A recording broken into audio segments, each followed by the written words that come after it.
bit of background. Right out of college, my career was not in real estate. It was in finance and accounting consulting. Went over to grad school, then was hired to set up the financing department in, at that point, it's called GenCorp Realty Investments. And really had no plan getting in the development world. Get a little bit of feedback. But yeah, we had some corporate shakeups, and then all of a sudden, they pointed to me and said, "You're now in charge of 4 projects and over 6,000 acres." And so I kind of panicked a little bit and said, "Where can I learn?" You know, I knew the finance side of our industry, but I didn't really know the development side. And luckily, I was able to convince Angela to allow me to be part of the 2008 BUILD program. You know, what I learned, what was important about BUILD to me is just learning about so many different facets of our industry. You know, each and every one of you are you know, leaders in maybe 1 or 2 different departments or sections of our industry. But BUILD will really allow you to see all the other facets of our industry, learn from the leaders, learn from those who have been doing it for many years. And, you know, I really hope you can take that and embrace it and really try to not only teach your fellow BUILD members but what you do, but also learn from them. And so without BUILD, I would not be here today. I would not be your chair. So Angela, thank you for, you know, giving me that opportunity many years ago. I hope you all have a great year. I really would like to be part of some meetings in the future. I'd love to watch your progress. But, you know, have a great year. You will learn a lot. Staff's amazing. So congratulations and thank you for being part. Thanks, Mike.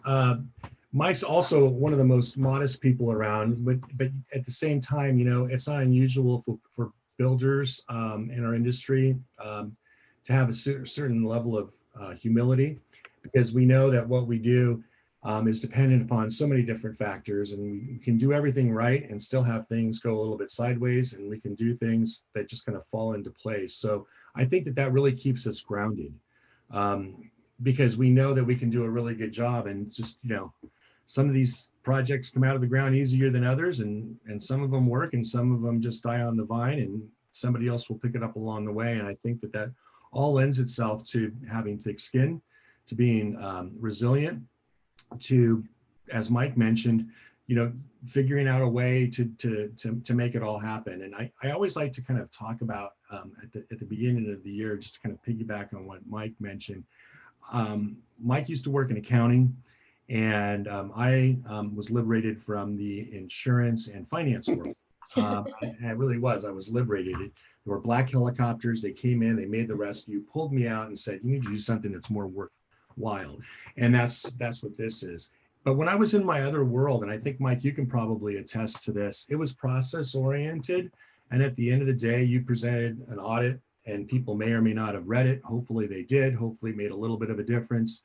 But, you know, we didn't have a whole lot of things that were tangible. And what we do now on the building side is very different than financial services, from accounting, from banking, from insurance. It's right there in front of you. And that's what's so incredibly rewarding. And that's where the humility comes from. And that's where the need to surround yourself with really good people, like all of your friends that are on the call today, and the additional friends that you'll make with other build classes as we make our way through the year. So Mike, we're going to take you up on your offer, by the way, of circling back around, particularly when we're able to meet in person, because I think obviously the dynamic is a little bit different. And, you know, maybe one of the field trips that we can go on and bring along some of the cool projects that we're going to tour. Love to have you be a part of that. It's fun stuff. I'd be honored to. Look forward to working with everyone. And once again, congratulations. Thanks, Mike. Thanks a lot, Mike. Appreciate you dropping in. Great. Thank you, everybody. Have a good day. See you soon. Okay. So any questions or anything like that from anybody? Any thoughts or questions that you want to ask? No. Okay, good. So with that said, let's one of the things that I want to ask all of you to do later on is if you can text or email to me, your shirt sizes, because we will be ordering shirts for you, build shirts. So please be sure to do that. And let's go ahead and get started with Mike and your presentation. Did you want me to put it up for you, or did you want to manage your slideshow? Oh, no, you can go ahead and put it up. Okay. I think we have to go into slide 3. Okay. I was gonna say, do you know how to? I do. I just rather not. So if my math is correct, and history repeats itself as it often does, then somebody on this call will be the chairman of the board in 2040. So just throwing it out there. I just want it on the record. I know that we're recording. So one of you guys, I'm sure, will be in the chairs by that time, if not before. So what I wanted to do today is before we kind of launch into the build program and how everything kind of specifically works in different phases of residential development, we like to spend a little bit of time just kind of explaining the BIA and what we do and why we're here. Some of you may have better idea on the background and the makeup and how this all comes together than others. Some of you may have just kind of tagged along on the BIA thing and just know that it's there, but don't know any of the details. But it's really important, I think, for our build members to kind of understand how we're set up, how we function, how the work gets done, and how volunteer organizations work, particularly the BIA, one that is a full service trade association that has 2 connected charitable causes that are connected, and how they all work together to further the industry. If you have a good understanding of that, then you have a really good understanding of what happens after you're out of build. What's next? You know a little bit about the BIA, and we know a little bit about you, because what we would like to do selfishly is we would like to find a place for you within our kind of our volunteer leadership group, whether it's a task force, whether it's a working group, whether it's a formal council, whether ultimately it's being on the board of directors. By providing you with that background in the first session today, I think it really allows you to be able to kind of build on that skill set and that knowledge. And as we march through the year, you're like, oh yeah, sales and marketing, there's that council that also does that within the BIA, and then they help the people in sales and all that. That's right. Now it all makes sense. So we're building the foundation today. That's what this is all about. So let's start out with our executive committee. We always have 5 people on our executive committee. The executive committee is really kind of the folks that oversee the BIA. The BIA has a professional staff collectively between all of the entities. We have about 18 people. You'll see the org chart of that here shortly. But most important, our executive committee are the builders and developers that help guide the association on a regular basis. They help us with strategic planning. They help us with implementation. They allow us from the senior staff level to be able to touch base with them to get their feedback on how we want to kind of steer the association.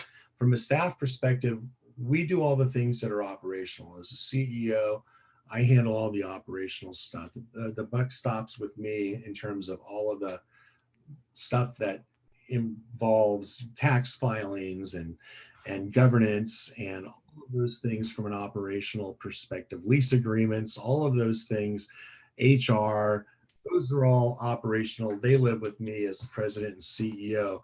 The 4 people above me are all going through the chairs in what's known as a 4-year ladder term. So people will go on the board, and then the board will then select a person every year that will step onto this ladder. This year, Brian Cutting was selected. His first year serves as secretary, his second year vice chair, and his third year he will be chairman of the board. So he'll be chairman in the board in 3 years.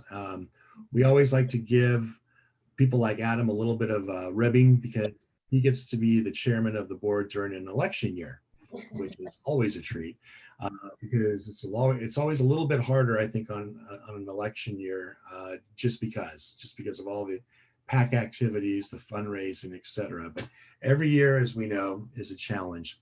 So when that person is moved up from the board of directors to the executive committee, it takes a higher level of engagement and involvement. And you'll see that in just a second. Let's go to the next slide. Okay. Hey, Mike, can you just let everyone know which companies our executive committee represents so that they can see the diversity there? Of course. So Mike LaFortune, who you just met, is with Easton Development Company, previously known as Aerojet, previously known as GenCorp, and now soon to be known as Lockheed.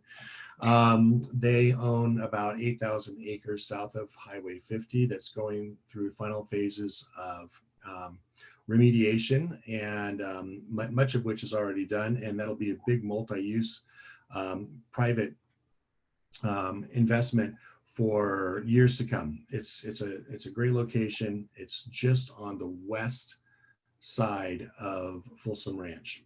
Adam Heeb is with KB Home. Adam has been the division president with KB for about a year and a half or so, maybe 2 years.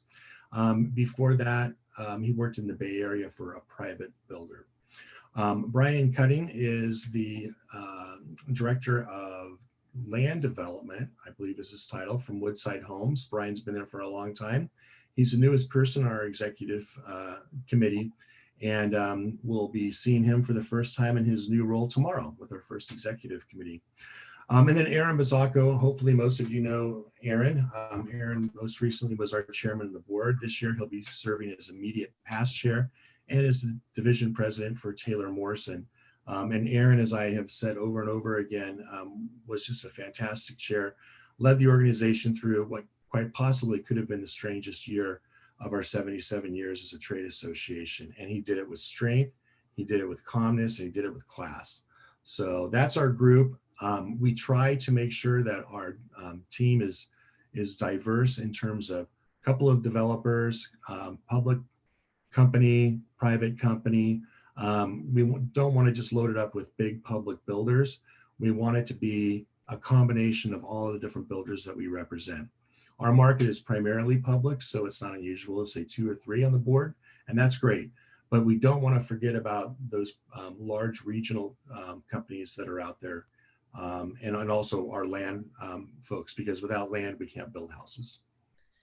And then, so I want to mention to everybody also that Mike had talked about the diversity of our board and kind of what our board of directors represents.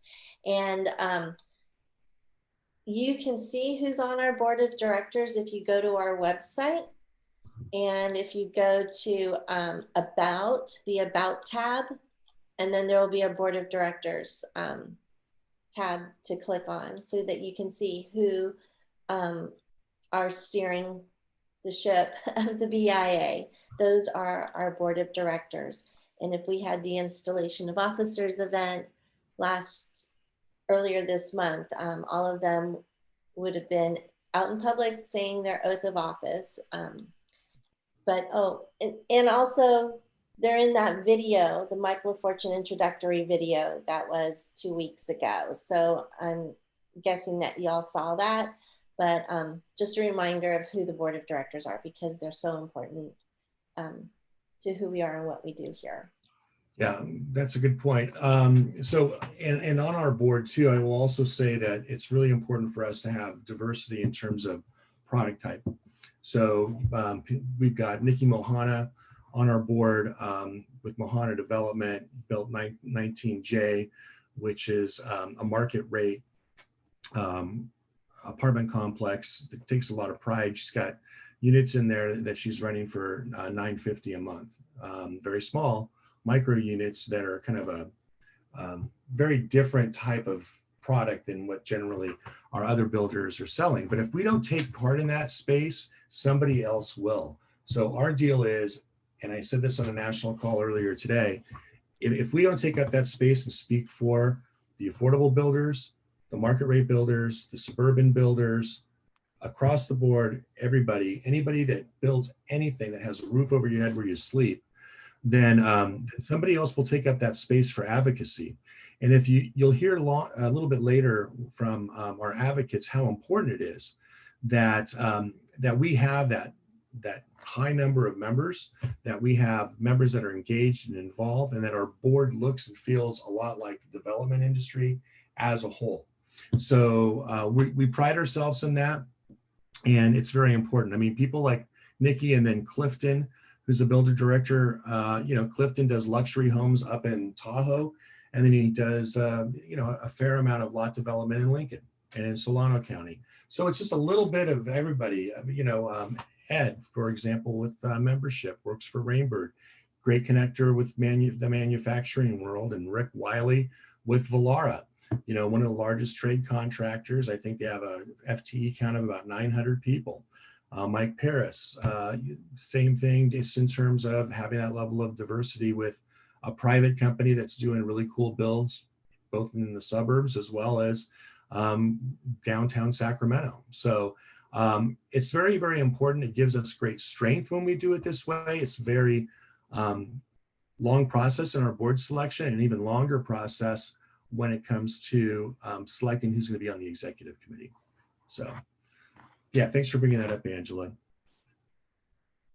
So let's go to the next slide. I want to be conscientious of time here.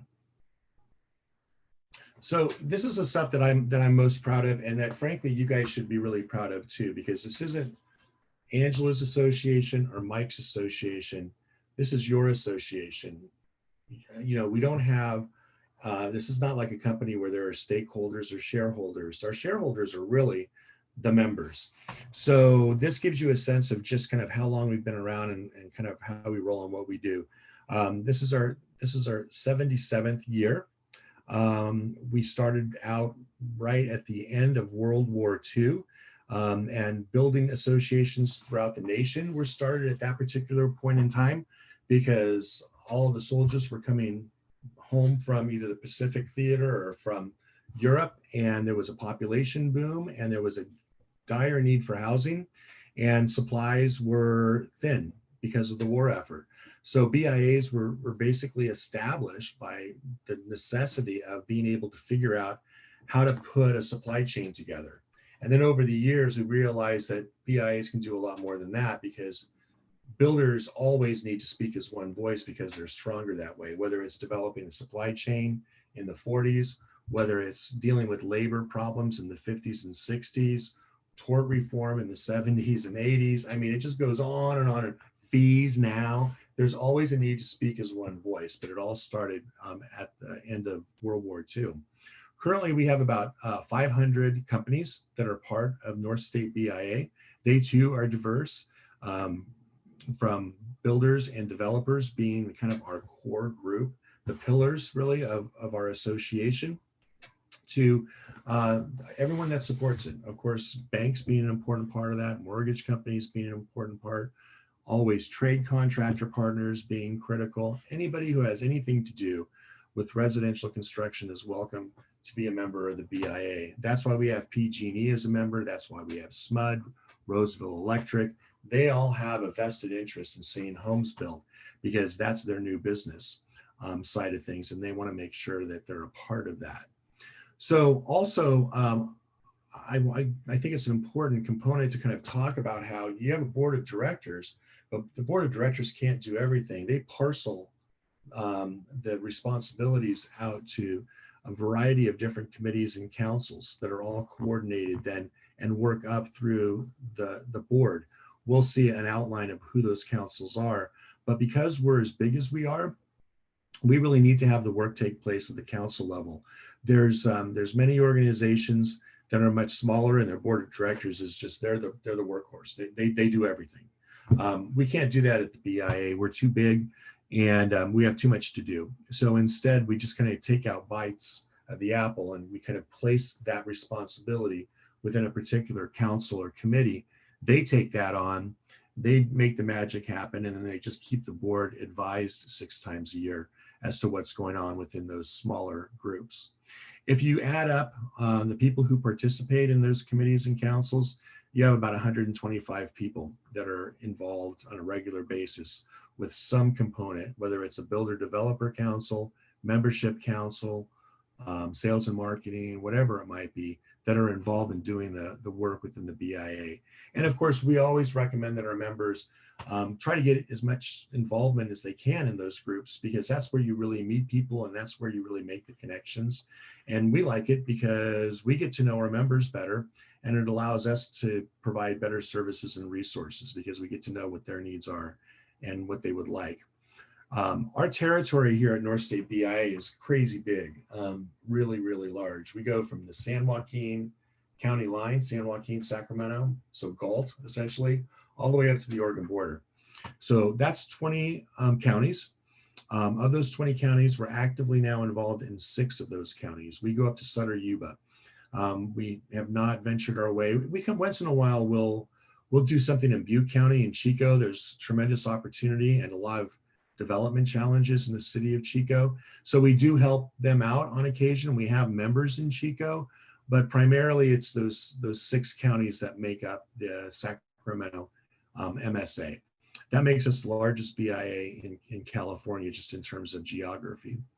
And we'll hear more about the federation agreement that we have with our friends at CBIA, which is the California Building Industry Association. They work at the Capitol downtown. They work with the governor's office, otherwise known as the administration, the executive branch of government, and they also deal with the legislative branch of government. So both the Assembly and the Senate are dealt with CBIA. They also deal with regulatory affairs. So your CEC stuff that's going on right now with electrification, there's a lot of regulatory nuance that happens at the state level and is pushed down to all 58 counties. That's CBIA's responsibility. North State BIA has a tremendous connection with CBIA. Many of us worked there at one time. 2 people on our staff currently, myself included, used to work at CBIA. So we have a great connection. They're good friends and good allies and are fighting the good fight downtown for us. Later on this year, you will be meeting the CEO of California Building and Industry Association. He's a nice guy by the name of Dan Dunmoyer, and is quite possibly the biggest USC fan you've ever met. So if you're a UCLA guy, I just mute it. It's because you're going to listen to a lot of stuff about USC. But Dan's a great guy. He's leading the good fight, and it's hard. It's hard in Sacramento. And then NAHB is our National Association of Home Builders in Washington, D.C. They deal with all things that are congressional related, and they also deal with the administration. And right now they're going through tremendous change. They're meeting right now. That's why I was on the phone earlier with them, going through some stuff in terms of the administration change with the new Biden administration, what that means specifically to environmental concerns. And they deal primarily, if I could just break it down and make it simple, they primarily deal with 2 aspects: environmental, EPA related, fish and wildlife, Army Corps of Engineers, federal issues like that. And then they also deal with monetary issues. So Freddie and Fannie, making sure that, the interest rate situation isn't going, too crazy. And if it is, then what they can do to help quell that and make sure that the market is sound. So those are the 2 things that our National Association does. And then also keep in mind, and you'll hear from these folks later on today, we're the parent organization of Homemade Sacramento and North State Building Industry Foundation.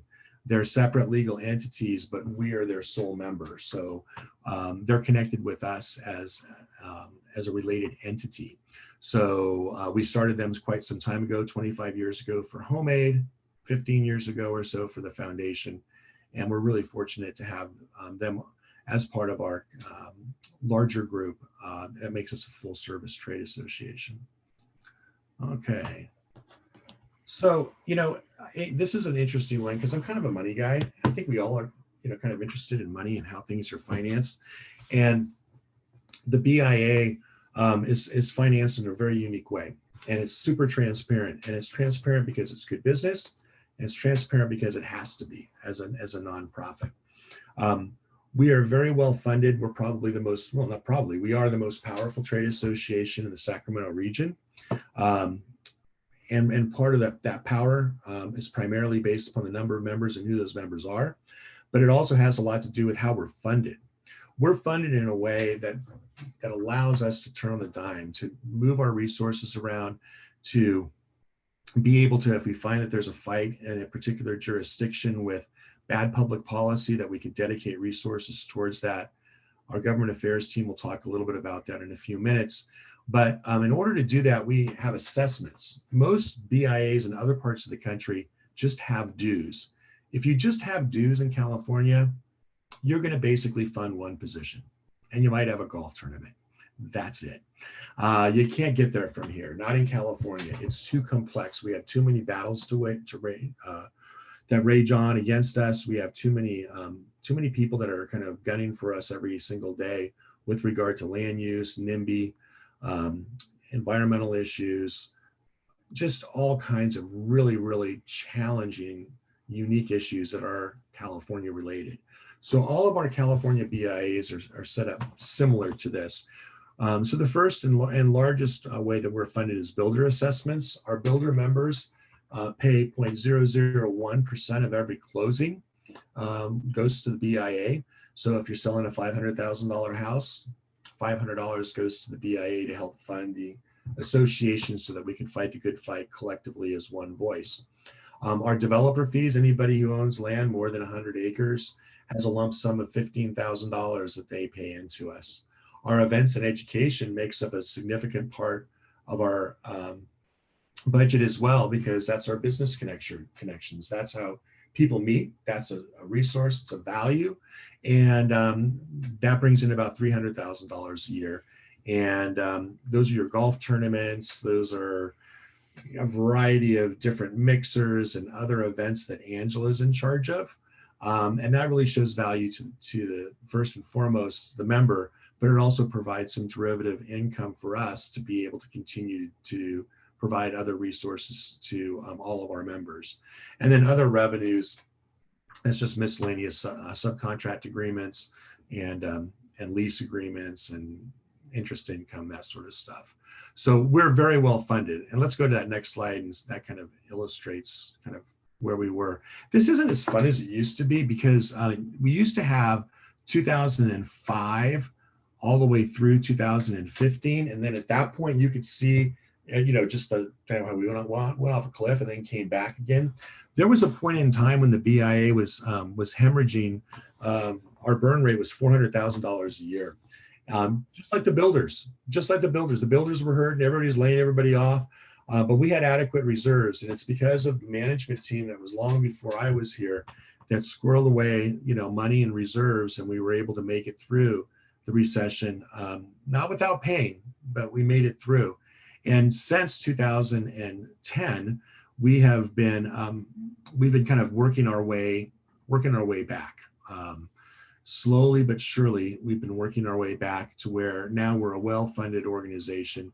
We've got about $3 million in the bank, and we have a defense fund for when things happen. We can fight them off with studies, and we don't have to ask people for money anymore. We just do it on behalf of the industry. Our board of directors directs us to go out and get consultants. We do it, and we can make that happen. We can make that happen because we have a tremendous backstop.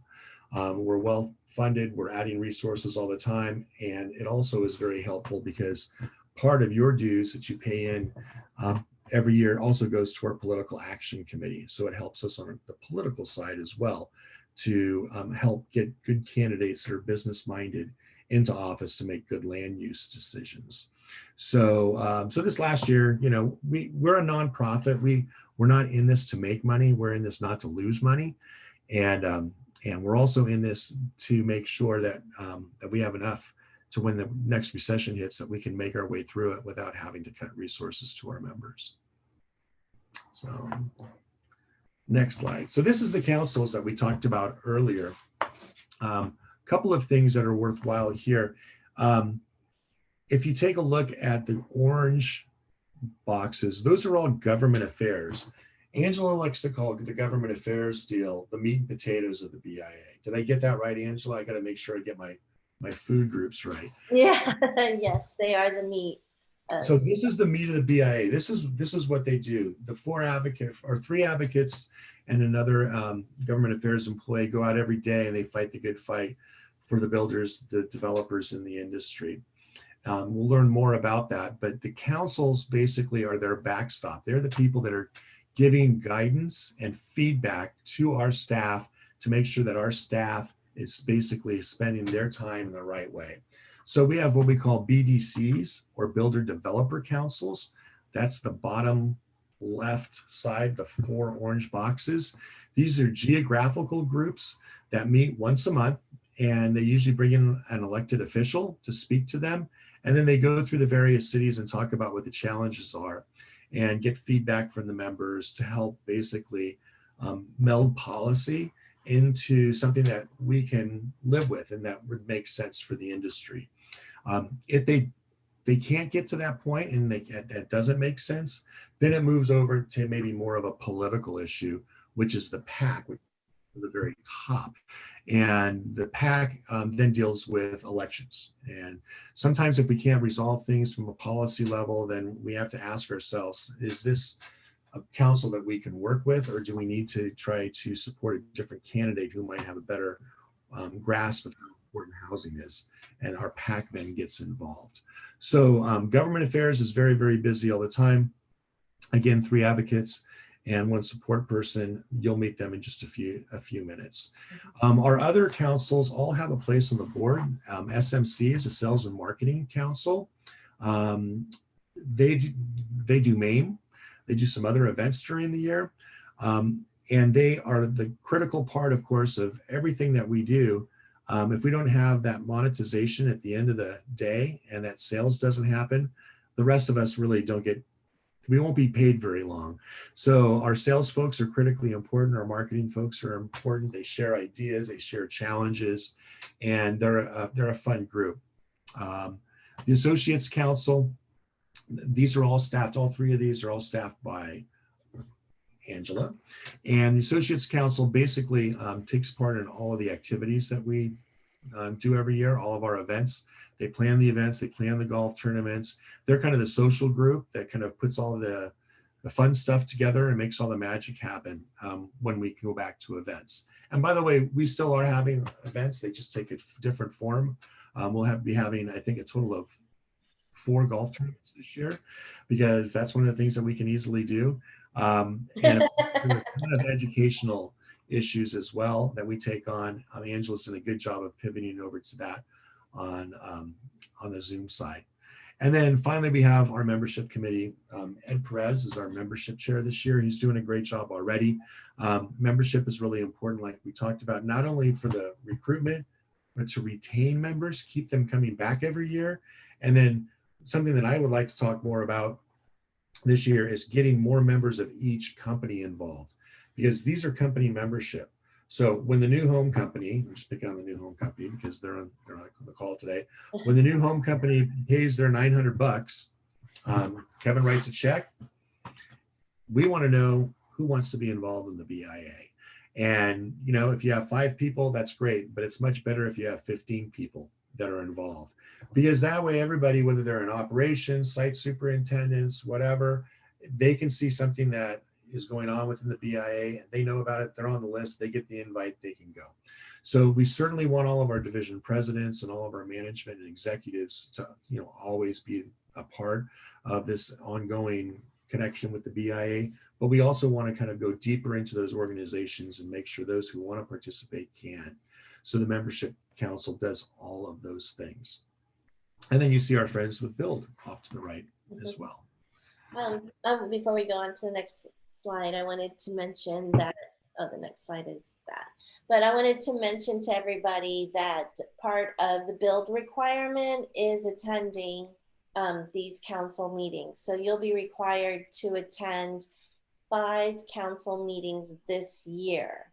And I want them to all be 5 different meetings. So you could go to a Placer Builder Developer Council, a Sacramento Developer Council, Membership Council, Sales and Marketing, and Associates Council. So 5 throughout the year. And they're only 1 hour meetings. And as of right now, they're all in Zoom. But later on in the year, they will be opening up, and then we'll be in the BIA boardroom. Keep in So, mind, when Angela says 5, that's super easy to do because, okay, so there's 4 here, but then there's also 4 builder developer councils that you'll hear about more in just a few minutes from the lobbyists. I always encourage people to go to a couple of BDC, Builder Developer Council meetings. They're super intense, they're technical, they're interesting, they're engaging. Go when the mayor of your city is going to be there, you know, meet the mayor, meet the city councilman, whomever it might be, or woman. And then go when there is something on the agenda that you know nothing about. I really encourage people to do that. If you're in sales and you don't know anything about water procurement and what it takes to secure water before site development happens, go to that meeting. Because yeah, you'll be a little bit kind of blown away at the technical stuff that the engineers talk about, but you'll learn a lot and you'll walk out of that meeting knowing more than pretty much any other salesperson in your company. And that's cool. I mean, it's really an opportunity to really kind of have a better understanding holistically of the entire industry. So go to BDCs that are uncomfortable in terms of the subject matter. You'll meet some nice people and you'll see how truly complicated this business is. Just as if some of those engineers went to a sales and marketing meeting and saw how challenging it is on the sales and marketing side. So do something that's a little bit, oh, wow, that's kind of strange. And then do something that's super fun. Go to a sales and marketing, go to an associates council or a membership meeting. And they're a little bit lighter, but they're nonetheless, they're very serious and important part of who we are and what we do. Let's go to the next slide, Angela. So let's talk a little bit about roles because this is really important. The roles and the difference in responsibility between the executive committee, the board of directors, and staff is critically important and for everybody to kind of understand. We'll start first with the executive committee. We talked a little bit about this earlier. They meet frequently, and the decisions that the executive committee makes is made because of efficiency and because we need to make them in between board meetings. So they inevitably know a lot more about the association because they're frequently involved. There's only 4 of them plus me, total of 5. And they're engaged in the kind of almost, I wouldn't say the everyday, but certainly the everyday strategic vision of the BIA. The board of directors is much bigger, much more diverse, and anything that the executive committee does in terms of formal action items are then subsequently shared with the board of directors. Because ultimately, we all work for the board of directors. We don't work for the executive committee. We work for the entire board of directors. And then the executive committee and the board of directors do not deal with any functionality issues connected with the BIA. That's staff's job. So, you know, figuring out, you know, when we replace the carpet, figuring it out if we need to renew our lease, that background work is all done by staff. And then if there's an action item that needs to go to the board, we bring it to the board with our recommendations down the road. So operationally, it's staff, strategic vision, it's the executive committee and the board of directors. Okay, let's go to, oh, this is just a staff deal. This is important, I think, just because we want our build group to feel comfortable with just reaching out to our staff. It's perfectly fine. We want you to have a little bit of the inside baseball on this. If you have a question on anything, if you have a suggestion, or you just want to know more, these are the people to call. And if you don't know who to call, talk to Angela first, and she'll be able to connect you with the appropriate person to talk to on staff. I can't emphasize enough how we want to be there for our members and want to make sure that if you have any issues, any problems, any challenges, let us know. This is broken down real simplistically. Green is our foundation, workforce development, led by Amanda, who you'll hear from in just a little while. She'll go through what they do, but they're a C3, so they're a charitable arm of the BIA. Our other charitable arm is on the other side. It's kind of witty to get the two arms on either side, which is dealing with the challenges associated with transitional housing, led by Chrisanne.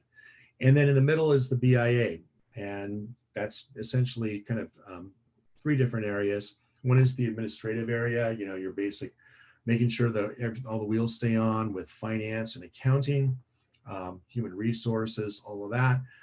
Member services, which is what Angela does, membership, council development, and then finally the meat part of this with government affairs. So that's how you get to about 18 people that are all part of the BIA family. So I think there's one more slide after this. We've talked about that. Let's go to the last one. So other important things to know, our board meets 6 times a year, not quite every other month because that would make too much sense, but we kind of front load at the beginning of the year of board meetings, but we do meet 6 times. That's frequently enough to get the work done that we need to get done, because again, we have all of those councils and working groups, and we have our executive committee who's working on that. A couple of important pieces of the pie of what they do, and they have to do this every year because of our governance documents. We go through an audit review 2 years, and then we have a full-blown audit on our 3rd year.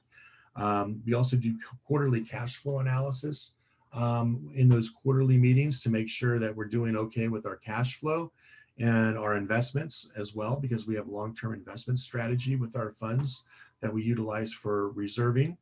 And then we also start working on our budget in the fall for the next year. So those are a couple of big deals that the board, just by way of the calendar, has to take on each and every year. We talked about the monthly meetings of the executive committees, and then we do recognize, and this is the same thing is true for our builder and developer councils. Most of our councils are dark in July because local government doesn't hold a lot of meetings in July, and then of course December with the holiday. But the other 10 months of the year, we're holding our regular meetings. This is just a guesstimate of the number of education sessions we'll have this year.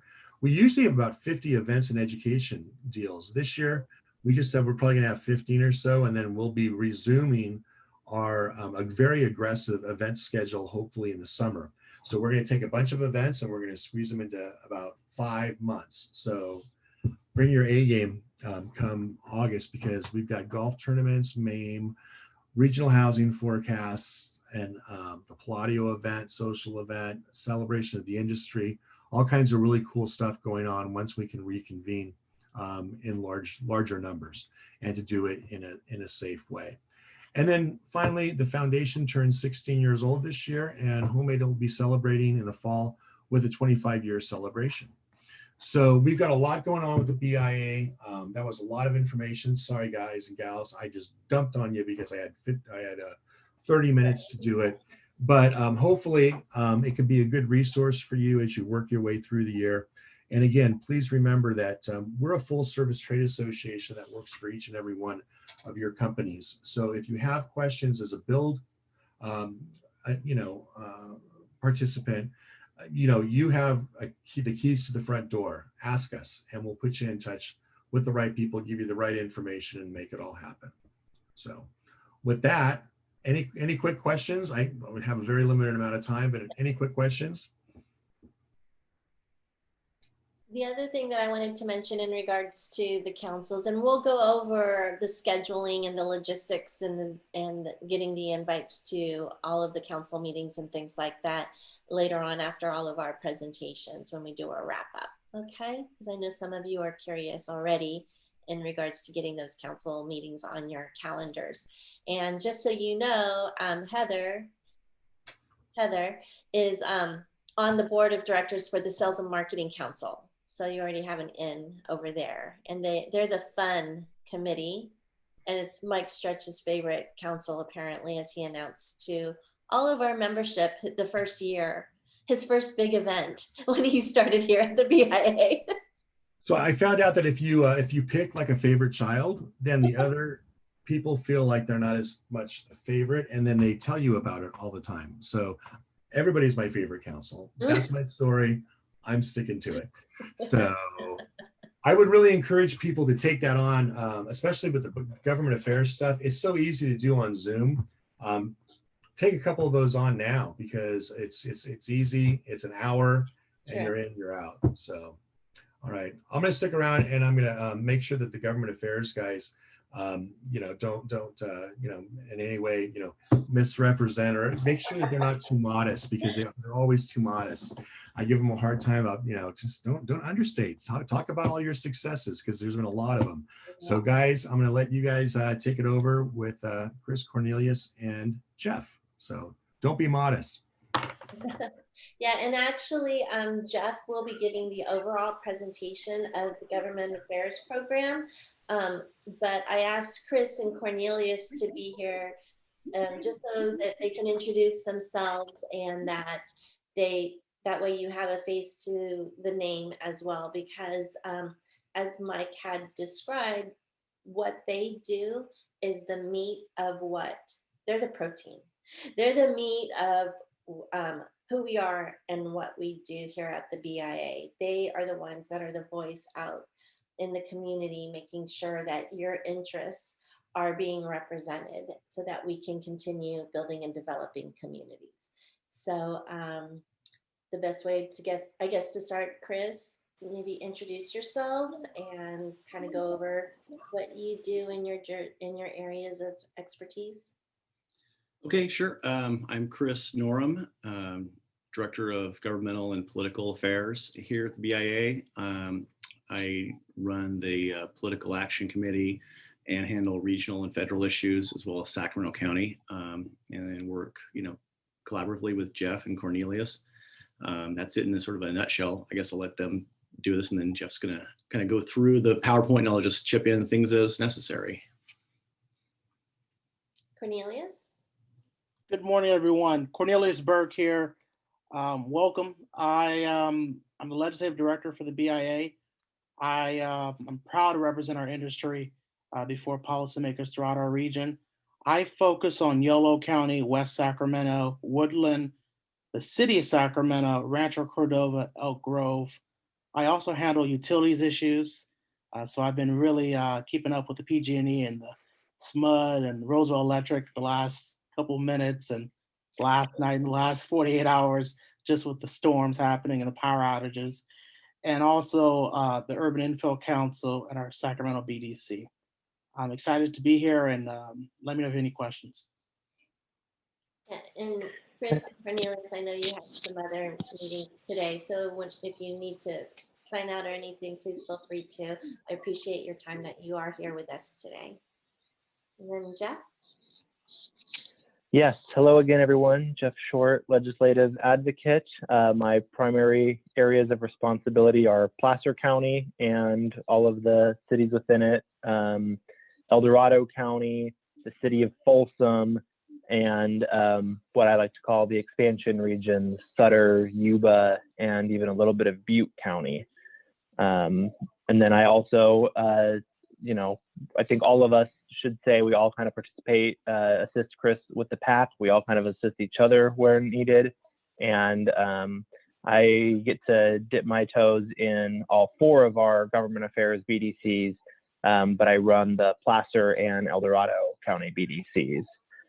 And then I also want to mention John Gilday. I don't think he's on the call, but he is our government affairs associate. He is incredibly helpful with a lot of the administration and just the nuts and bolts, assembling our reports, the kinds of things that his ability to do makes it so that we have more time to do the actual work of lobbying and the government affairs aspect. So really appreciate the work that he does for us as well. He does a lot of research projects for us too, that again, we just wouldn't have time to do. So Angela, can we maybe move through the slides? There we go. That's all of us. I think we've covered that.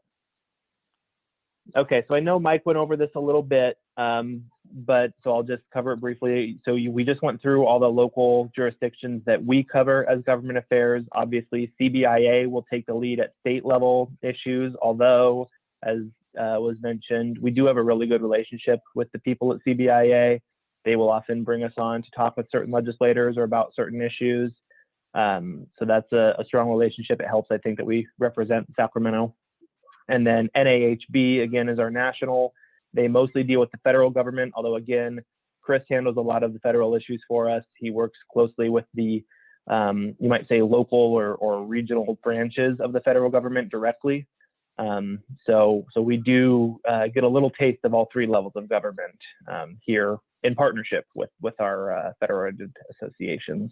And I think, Jeff, it's always interesting to mention when you talk about working with the state and national, a good example is like flood control in Natomas.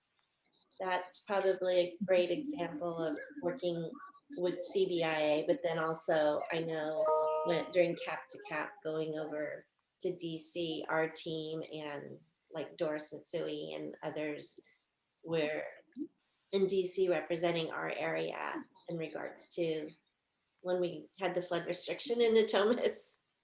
Mm-hmm.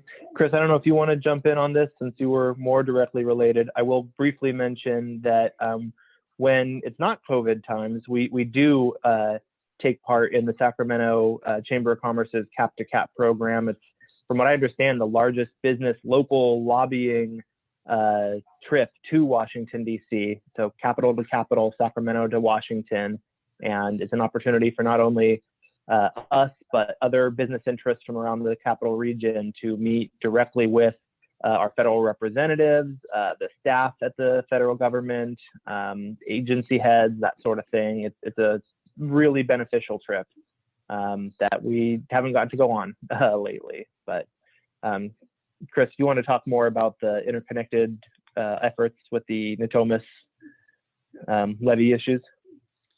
Sure. Yeah, and as Jeff pointed out, we have the. I'm not sure if folks on this call are aware of that, but they call it the Cap to Cap trip. It's put on by the Metro Chamber. It's usually over 400 business and political leaders from the region go back to Washington, and we have different teams that go on different lobbying appointments and talk to folks like, the US EPA and US Fish and Wildlife and Army Corps of Engineers. And we're engaged with those branches of federal government that are here locally when we have to deal with endangered species when we're on a property and we want to develop, and there's an endangered species habitat, and you have to get what's called mitigation for that. So we deal with a lot of the local folks who are part of the federal government and part of those arms and trying to oftentimes work through technical issues around that.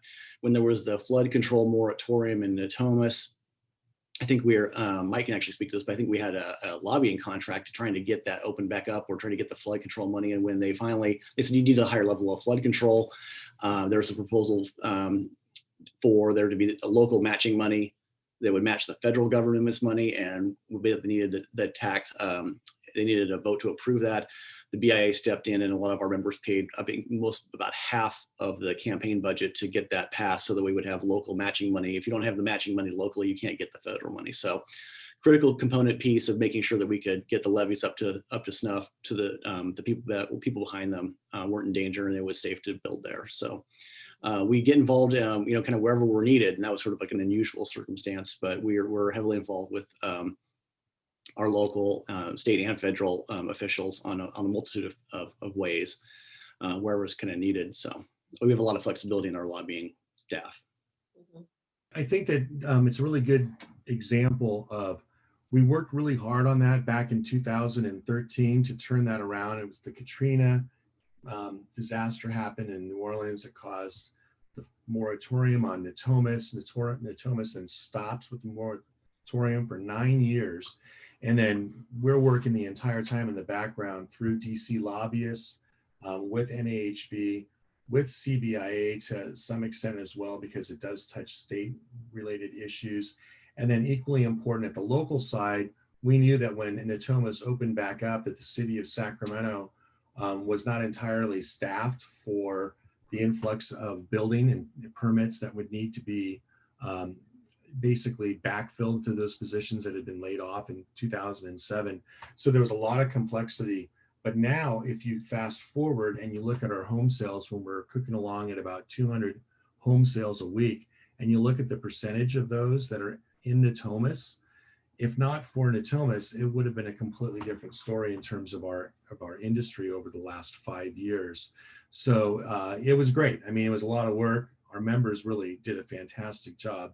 But like most efforts, they're multi-year and they're multifaceted with lots of different organizations participating. Thank you for expanding on that. I think it's a great example, and it's so important for us to know some of the inner workings of what y'all do. So thanks for covering that, Jeff. And before we move on, I will say if anyone has any questions about any of the issues we bring up or just about what we are doing generally, I think we do have a spot at the end, but I don't mind if you just want to speak up or put something in the chat box, we can address in real time too.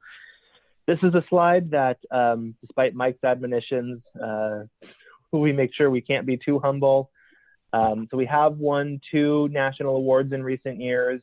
We won in 2016 the Best Regional Government Affairs Program, and that's largely through Chris's effort to build up the PAC.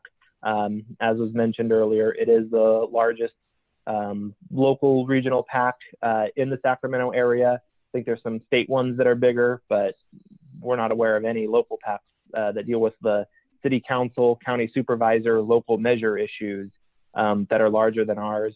And that was recognized at the national level. And then a couple of years ago, we also won Best Government Affairs Program for our efforts to stop affordable housing fee in Placer County. They had proposed a fee about triple the regional average. And we were able to spin off a new nonprofit entity. It's not connected to the BIA the way Homemade and the foundation are. It's an independent entity, but made up of BIA members. It was incorporated by Mike as the official, incorporator of this entity. And now they are working to secure funds from other sources that are not home builders to help pay that those affordable housing fees. So we're very proud of both of those. Some recent accomplishments, we put out a list, I think halfway through and certainly at the end of every year. So some of our accomplishments from last year mentioned the fee was officially stopped. They adopted a $2 fee instead of a $6 a square foot fee.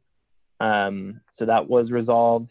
Obviously, probably the biggest one was just we kept the home building industry going as so many other industries and businesses were shut down. That wasn't true in all parts of the country or in all parts of the state, but in the Sacramento region, we were able to keep the business moving.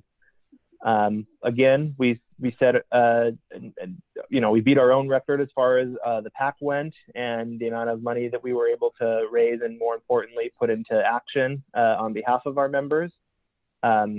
Chris, with a lot of help from John on the research side, was able to restructure the way, or actually this is a different issue, second entitlement reform.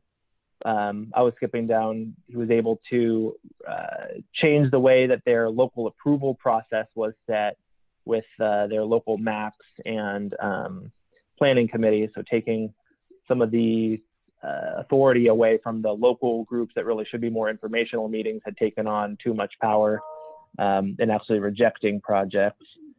Chris, do you want to talk more about entitlement reform, drainage standards?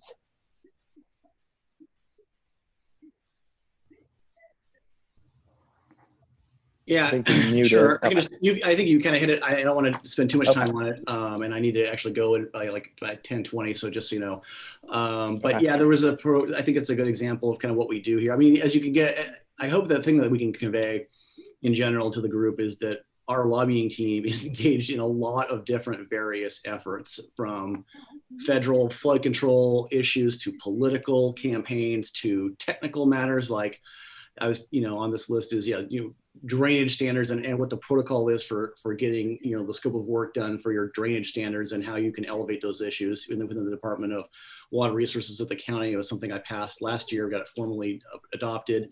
And then Jeff was alluding to the CPAC reform, where that's the citizen groups that meet and give feedback to the county before your entitlement and your project goes to the Planning Commission and then ultimately to the Board of Supervisors. So these citizen groups were bottling up projects and refusing to vote on them unless they got things that they wanted in terms of information or or exactions, and that was never the intent of what they were put together to do. They're mainly designed as a sounding board, and so we put in place a number of suggestions that would, kind of cap the number of meetings that they would have, and the quorum requirements, and what they could do, and how quickly they needed to move through projects. And as you can probably imagine, that became a contentious issue, but we eventually passed it on a 4-1 vote last year after several years of discussion with the county. So we go into every area of the development process on the lobbying side: technical, technical reviews of things, financial review of things, any topic that is necessary for us to get up to speed on. We will go out and hire technical consultants or financial people if we need to get up to speed on something, or bring our members in and get their direct expertise with something. So hopefully that's a good overview. And I just want to add, a lot of it technical, obviously lobbying, political. A lot of it is hearts and minds and good communication. There's a lot of NIMBYism throughout our region and throughout the state. We're in a statewide housing crisis. Housing is the lack of housing is one of the largest drivers of poverty in our state. So we need to build as much housing at all levels throughout the state, particularly in our region. And we spend a lot of time letting policymakers know the importance it is to make sure our industry is doing what it's doing to provide jobs and housing. And I used to be a planning commissioner for City of Sacramento for 6 years, and projects were often turned down for no good reason, just because people were just upset. People showed up upset, and planning commissioners would just say, hey, people were saying no for no reason, not my backyard. And we spent a lot of time trying to overcome that NIMBYism. And then kind of the last general point that I'll say is, if at any point through this presentation at a BDC or otherwise you hear about an issue that we're working on, that you want to contribute to, or that affects you, let us know. It's the best way for us to kind of keep track. We generally have an idea of who's working in what area, but sometimes not. And then obviously, I think has been mentioned already, if there is an issue that we should be working on and we're not, we obviously need to hear from you, our members and member companies, so that we can get working on that. Okay, so we've heard a lot about the BDCs. I won't spend too much time on this. Hope to see you at them. We should, moving forward, we should probably include utility committee on this list as well. But I'll just mention Chris kind of runs regional in Sacramento. Cornelius does the infill and utility. I get Placer and El Dorado, and Chris runs the PAC as well. And speaking of the PAC, so the PAC is made up of 21 BIA members. The PAC, unlike some of the other committees we run, I should mention, the PAC is a private closed group.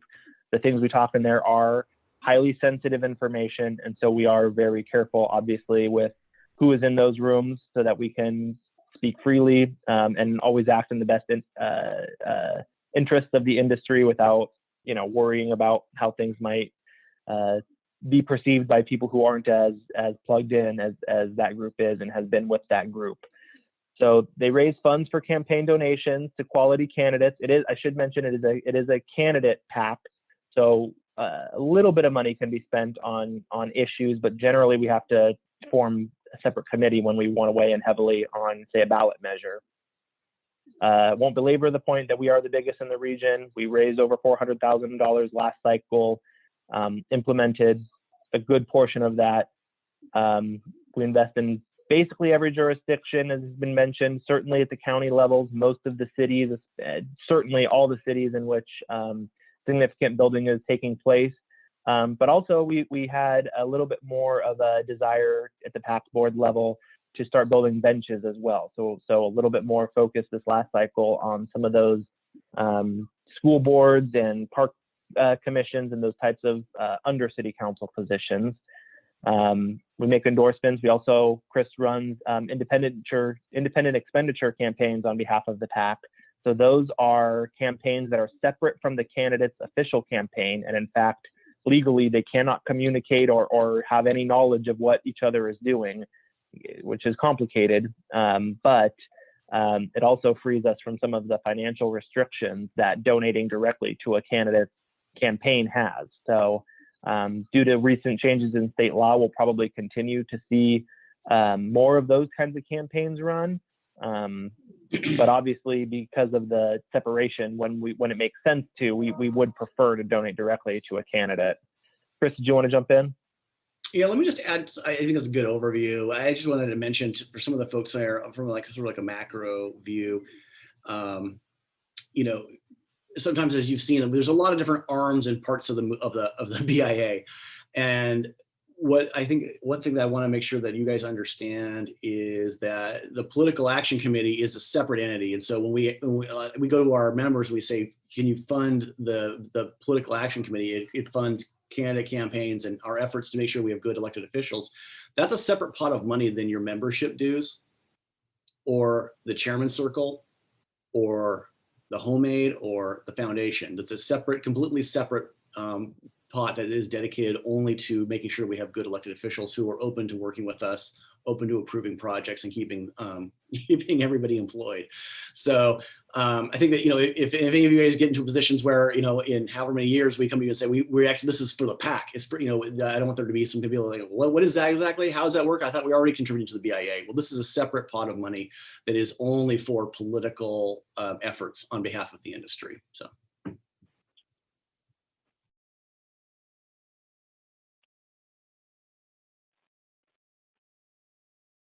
Jeff, you're on mute. Jeff, you're on mute. Thank you. So those are some examples of some of the pieces that we've run as part of our independent expenditures that went out in the mail. Some of the policy issues, I think we've already run through a few of them. So I don't know that we need to go any further. If you want to move on to the next slide, Angela. Some of the ways that some of the strategies that we employ, obviously, policy implications.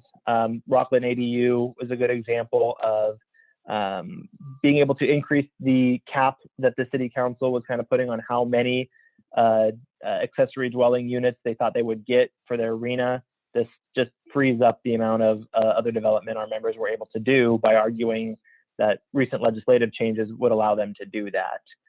Another example, legal liability. It's not our favorite tactic to employ. If you want to move on to the next slide, Angela, but it is one that certainly gets people's attention. This was an early tactic that we used on the affordable housing fee in Placer County that I already kind of mentioned. If nothing else, it's a way to get people's attention and occasionally has been employed by us, actually taking various jurisdictions to court when absolutely needed. Number 3, political pressure. Fairly self-explanatory. We've mentioned how well-funded and effective our PAC has been. So if we've got someone in office that we simply can't work with, they become a target for our PAC to try to find someone else in there who can be a little bit more reasonable and open to development. And then we've got kind of a technical or financial analysis. We'll sometimes ask those types of experts to do a study for us. If something that the jurisdiction has put out, say all fees have to have a nexus study that says this is how much it costs to do whatever the city is trying to do. And if we say, no, that seems awfully high, we'll commission our own analysis to counter what they're trying to say.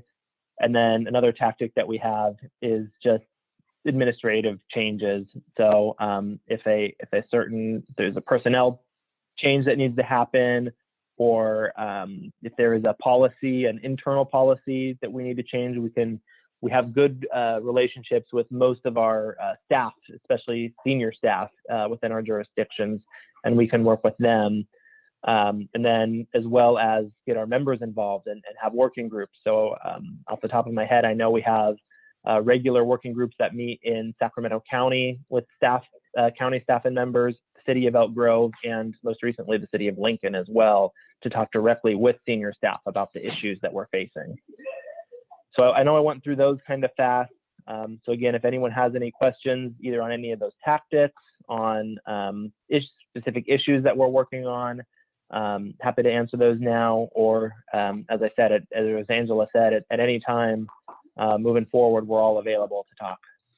Let me just add one little quick thing in there as I was listening to it. I mean, when we say political pressure, I mean, I want to just clarify something, because, you know, it's not uncommon for us to encounter mid-level staff at certain jurisdictions where they're just used to doing things a certain way, and it may not make sense. And so you get really nonsensical policies or their desires to do something that isn't really in line with what the city overall has as an objective. And so that in those situations, we end up going up to the city councils or the board of soups and talking to them because they're the ultimate policymakers. We have relationships with them. That's why we engage with them, and they will then, assert their leadership role in the city and say, that's not what we want to do to their staff. And they will actually kind of work with us in a more collaborative way.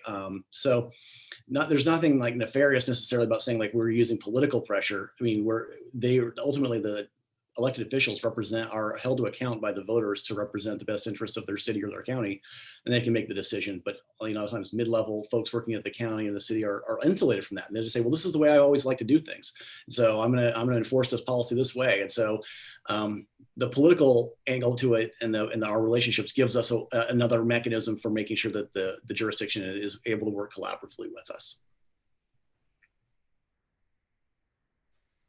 That's a great point. I think Chris is really good at being conscientious of politics in general and understanding messaging and the perspective of messaging. And so we have such a great government affairs team. I'm so proud that I get to tell you guys all the time in my job. So, and one other quick thing too, Angela, if I could, I know that Amanda's waiting to kick off with the foundation, but the three gents that are on the phone today, the three advocates that represent the North State BIA, each one of them walked in the door with tremendous skill sets. From Chris working back in DC, both for an administration as well as a senator, with Cornelius, and extensive interest in urban land use development and his amazing history just in terms of what he did at a very young age within the city of Los Angeles, which is no easy feat whatsoever. And then coming up to Sacramento and then replicating that here in Sacramento. And then Jeff, who clearly Jeff Short knows pretty much everybody who's anywhere located on the eastern side of Sacramento, from his long-term connection with the Gaines organization over the course of many years. So knows Folsom, knows Placer County, knows the nuances of how things get done. It's a tremendous skill set that the government affairs team brings to this industry, an industry that really does about, depending on how you count it, anywhere between $4 and $6 billion of transactions a year. So this is important stuff, and there's only 4 of them to do it, which is why their days are long and they have lots of meetings to go to.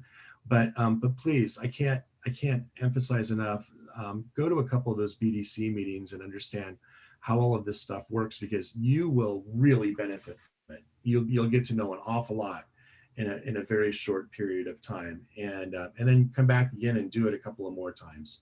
So thank you guys, appreciate it. yeah, and I will share their bios with you so that you can see the detail of their experience, because it's very impressive. And and what they do. For those of you that Mike had mentioned that's going to be our chair in 2000 whatever it was. 2040. Yep. You need to know this stuff that they're doing. So any thoughts or anything to wrap it all up, Jeff, to close your presentation?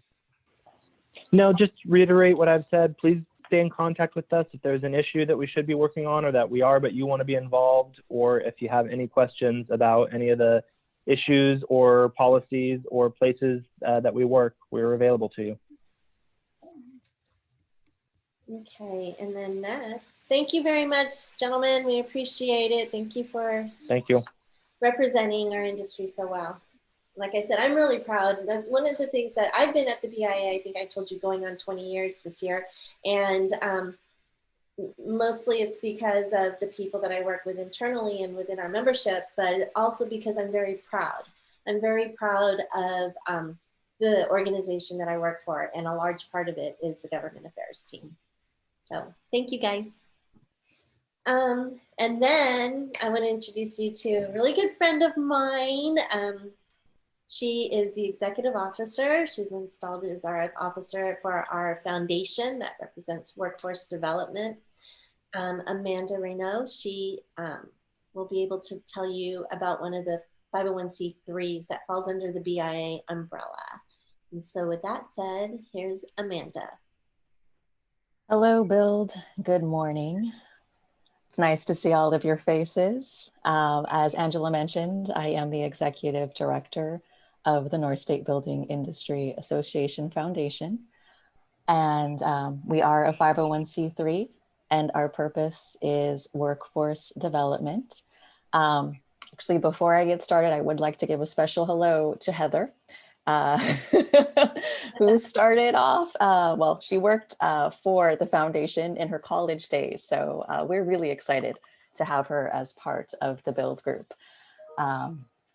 So the foundation, as we refer to it internally, focuses on workforce development. And our purpose at this point in time is to fill the labor shortage, the gap that's been left by the labor shortage in the industry. Most particularly, we focus on the trade. I'm sure you all know there is a labor shortage in the trades. It's definitely been magnified over these past few months as there's been a high demand for homes, and trades contractors need talent to build those homes. So there's the trades that we focus on, but of course we're also try to attract people to the industry overall. There are a lot of misconceptions about the industry. I'm sure you've all heard them, but when we're out in schools or the community at large, and we ask people about considering joining the industry, the first thing they usually say is, well, I don't want to swing a hammer. Obviously, there are plenty of positions in this industry where one does not have to swing a hammer. Or there's the idea that it's not for people who are very bright. There's been a lot of movies or so that characterize the tradesmen as not too bright. So we deal with that a lot. So anyhow, and also, sorry, one more thing with the labor shortage, there's also the graying of the workforce. So a lot of tradesmen especially are retiring these days, and that's leaving a huge gap. So we work to fill that. So right now it's all about filling that labor shortage gap. However, as we're able to bring more people into the industry, our goal will then switch to developing that talent and retaining that talent for the industry. So purpose and vision right now is to fill that labor gap. And next slide, please, Angela. So we, with our framework that we refer to as PIPER, which stands for promotions, internships, placements, education, and research. And I'll give you an overview of those elements. And this is PIPER. There's a flyer, there's a handout that I gave to you earlier. That is the PIPER flyer that gives a little more detail about which each of those categories are in that acronym. Yes, thank you. So with promotions, a big part of that is getting out into the community and letting people know about the different jobs that are available within the residential construction industry, as well as training opportunities. There's a lot of education that happens around promotion, just educating the community at large about the opportunities of this industry. We typically attend a lot of fairs. As I put a stat on here that in our program year 1920, which ended in June 2020, we met over 1,500 individuals at the fairs that we attended. I believe in 2018 to 19, we attended on average about one fair per week of the year. So there's a lot of us getting out to the community. Now with COVID, we had to change our technique. So we started to have drive-through job fairs this year, which were pretty successful in getting people out to us so we could talk to them about the industry. We also create a lot of marketing materials. So we disseminate information about stages and wages in construction. People are often most interested in money, and so we let them know what they can earn in different positions within the industry, as well as we're always doing research and updating training information from institutions, as well as higher education, and then promoting scholarships, apprenticeships, etc. So that's our promotions work. And then internships. Internships are big for us. We've come to realize that's a great way to get people a taste who are curious. Those who may be interested but unsure if the industry is right for them, we provide internships. So we've got a summer internship program, which has been for rising high school seniors, as well as graduated high school seniors, as well as community college students. And we're about to ramp up that preparations for that soon. So for those high school students and community college students, they're on a home building site for 4 weeks in the summer, and they typically do a rotation between different trades. So they can figure out which one they like. For college students, we have placed them into offices, those who want to do engineering. And we're also looking to place individuals into marketing positions. So that is available for the college students. And we also, as of last year, started offering internships during the school year. So one of the programs I'll highlight right now actually is the 1,000 Strong program. It's an initiative of Mayor Steinberg, and that started 4 years ago. The number of organizations that he invited to participate. But as of this year, he's only working with 2 organizations, and one of them is the foundation. He does recognize that there is a lot of potential in the residential construction industry. And so he's working with us, and we are working with a little over 20 high school students to provide them internships this school year in the trades as well as in the offices. And then placements. I mean, that is where we can bring a lot of value to the employers in the BIA, the members of the BIA. We do have a program called the Out of School Youth Program. We, under that program, assist 18 to 24-year-olds who are out of school and not working. And we help them develop their life skills, their work readiness skills, with the goal of placing them into a job or having them continue with their education. So that is one of the means that we use. We also have another similar, can you go back please? Another program similar to that.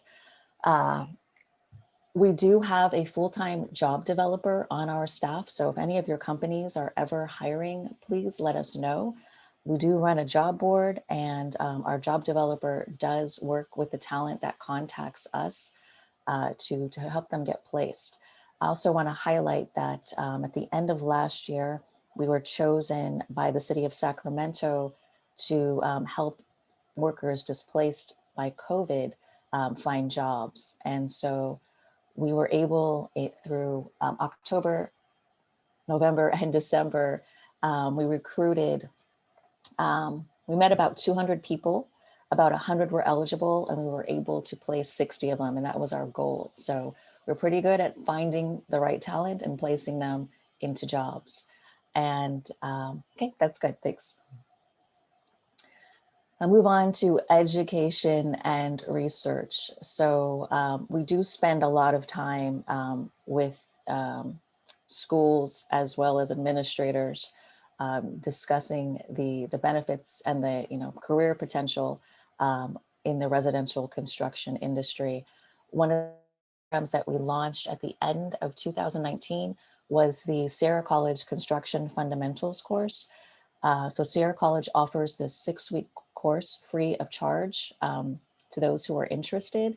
And it's pretty much a survey of the trades. The students receive OSHA 10 training, and then they learn how to use different tools that the trades use, as well as the maths. The foundation provides employers to talk to the students about the different trades and opportunities within their companies, as well as provide field trips, and hand-on demos. We also, in the high schools, provide after-school workshops. So they're 2-hour modules where students who are interested in the trades or potentially interested in the trades can work with them and get some hands-on experience. So you can see in this picture here, this girl that's kneeling down in this frame. She's learning how to do tiling. And so there are organizations that do framing, tiling, window installation, electricity. We've got about HVAC, we've got about 7 plumbing, 7 different trades that participate with those high schoolers. And we're always looking to expand that to more high schools. Something that I found interesting is that we're getting more interest in these after school workshops and the internship, because we've started focusing on the STEM aspect of the industry. So obviously STEM's really hot in education, and we've made it a point to emphasize and let the schools know, well, this is STEM. So they seem pretty excited about that. And then we do participate on the advisory councils of high schools and community colleges so that the industry has a voice into what the students are learning. And so hopefully something I've said has piqued your interest. And if you'd like to get involved, there are a number of ways. As I mentioned before, please share your hiring announcements with the foundation. Our job developer can consider the talent that we have, as well as post them to our job site. And then the other thing is, if you'd like to share your story, and actually Heather did share her story and it is on our YouTube channel, we'd love to record you. We have been making videos of industry profiles, and our board is now considering a project to start a podcast about the residential construction industry and many of the different aspects of it. So if that's something that interests you, please let me know. Also, I'm sorry, Amanda, if I can just say something real quick about that. When she says share your story, one of the things that the youth like to hear about, or is interesting to them, is to hear about how you got to where you are. So like, maybe working in construction or the building industry was something that you had never thought of when you were in high school and thought you were going to, be a lawyer or whatever, or something like that. But this is how your interest got piqued and how you ended up where you are today. Or maybe we've got a couple military veterans here on the call too. Maybe that was your path. And so I think that sharing your story about how you got to where you are is what she's looking for. Yeah, I mean, it can be linear, it can be non-linear. Everyone's story will resonate with somebody. Yes. So, okay, thank you for letting me. Yeah, thanks.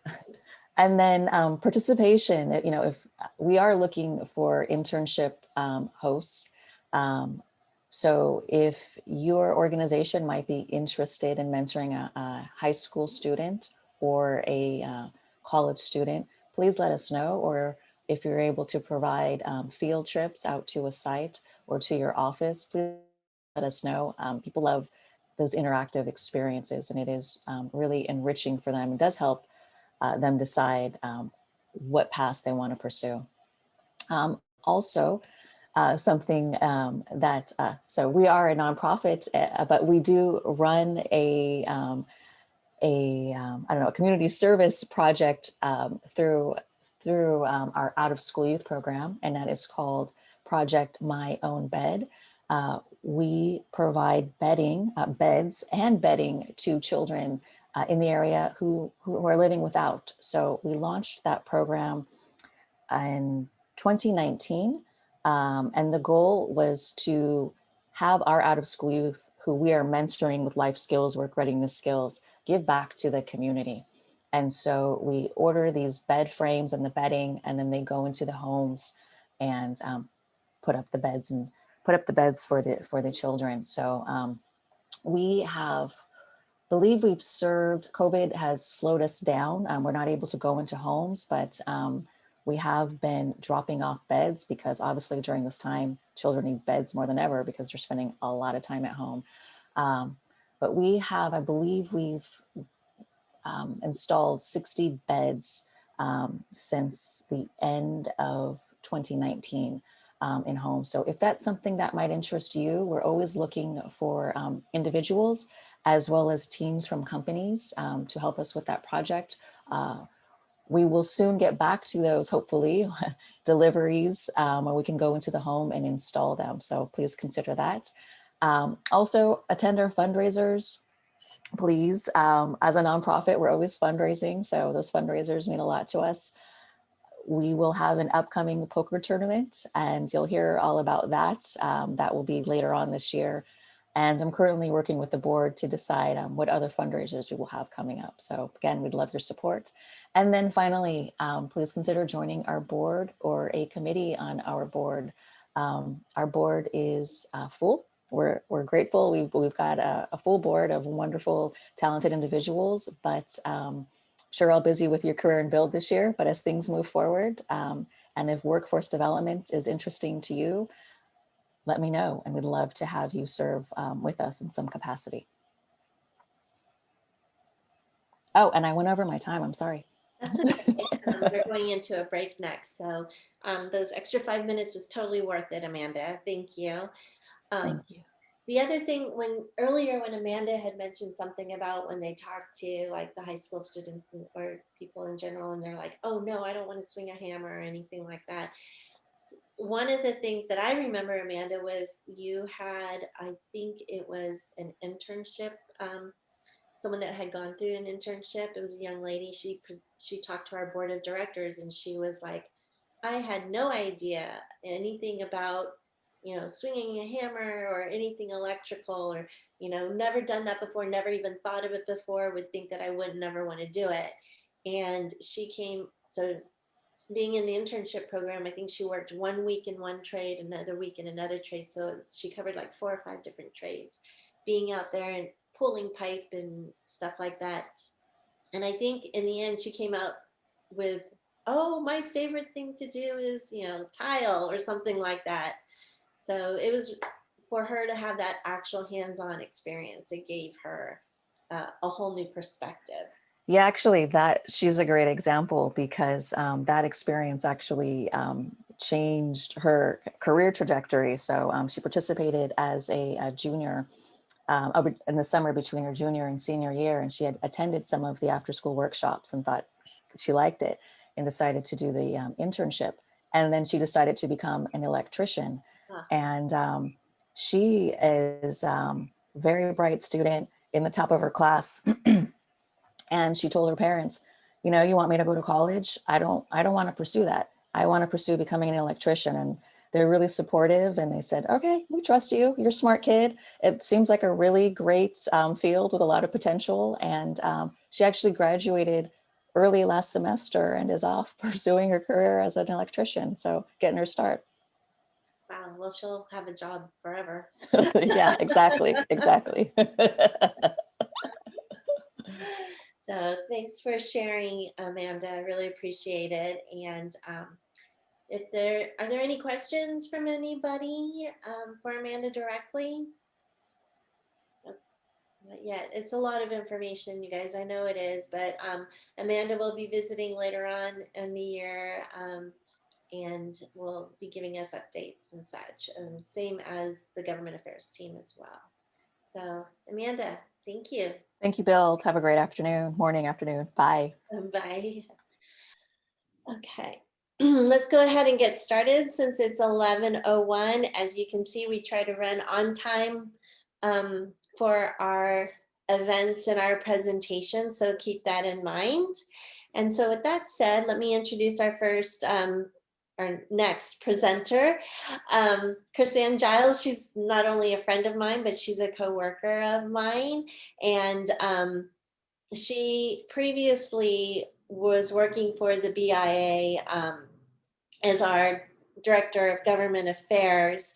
And that's how I got to know her. And she's one of those unique unicorns where she knows a lot of technical stuff. Her background is is environmental science stuff that I don't even understand. And she's super smart and but she's also super fun. And she's able to talk all the technical part, but still talk English.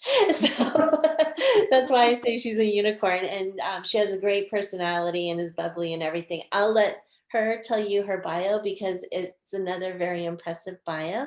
So I just want to introduce you to, at this time, Chris-Ann Giles. She is our executive director of our other 501c3 nonprofit charitable organization, which is called Homemade Sacramento. Chris-Ann? Well, thank you, Angela. Geez, just keep talking. That was great. Hi, everybody. I'm Chris-Ann. I run Homemade Sacramento, and I am new to this role. I've only been doing this for about 6 months, so I'm still learning and growing.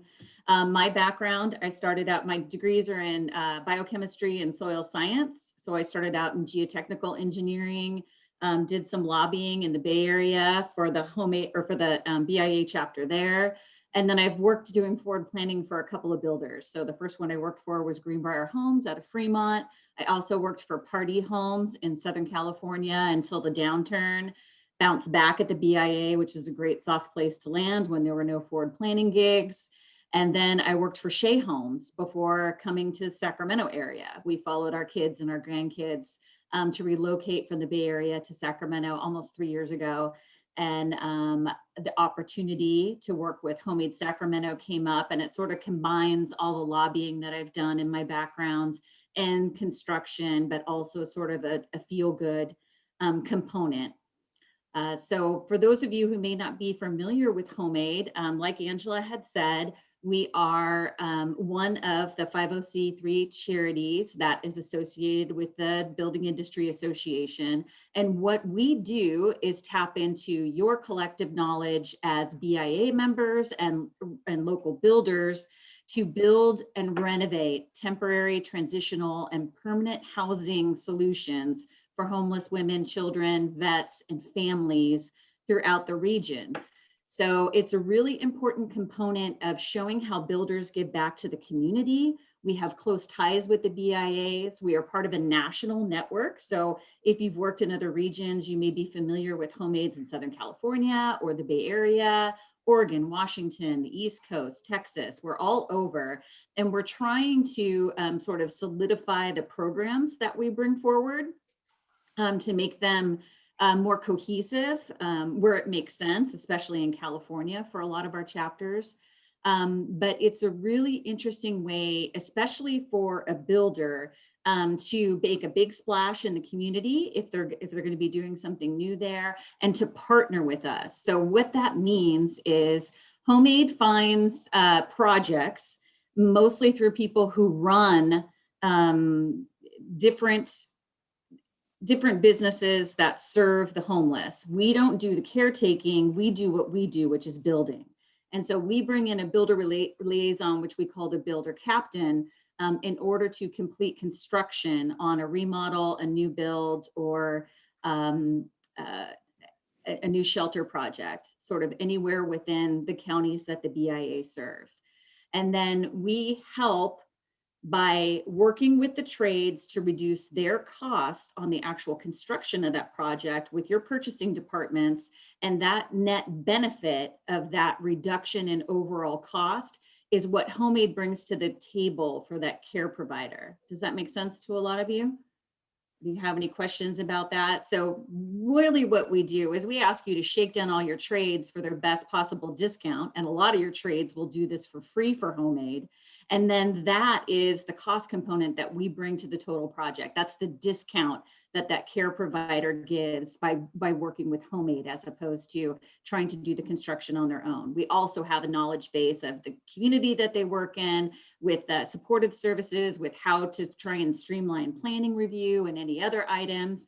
And then we try to soften, any of those touch points that you have with a project with each one of the entities that does it, whether it's utilities, whether, it's working with the city itself. But so most of our projects are done with private money.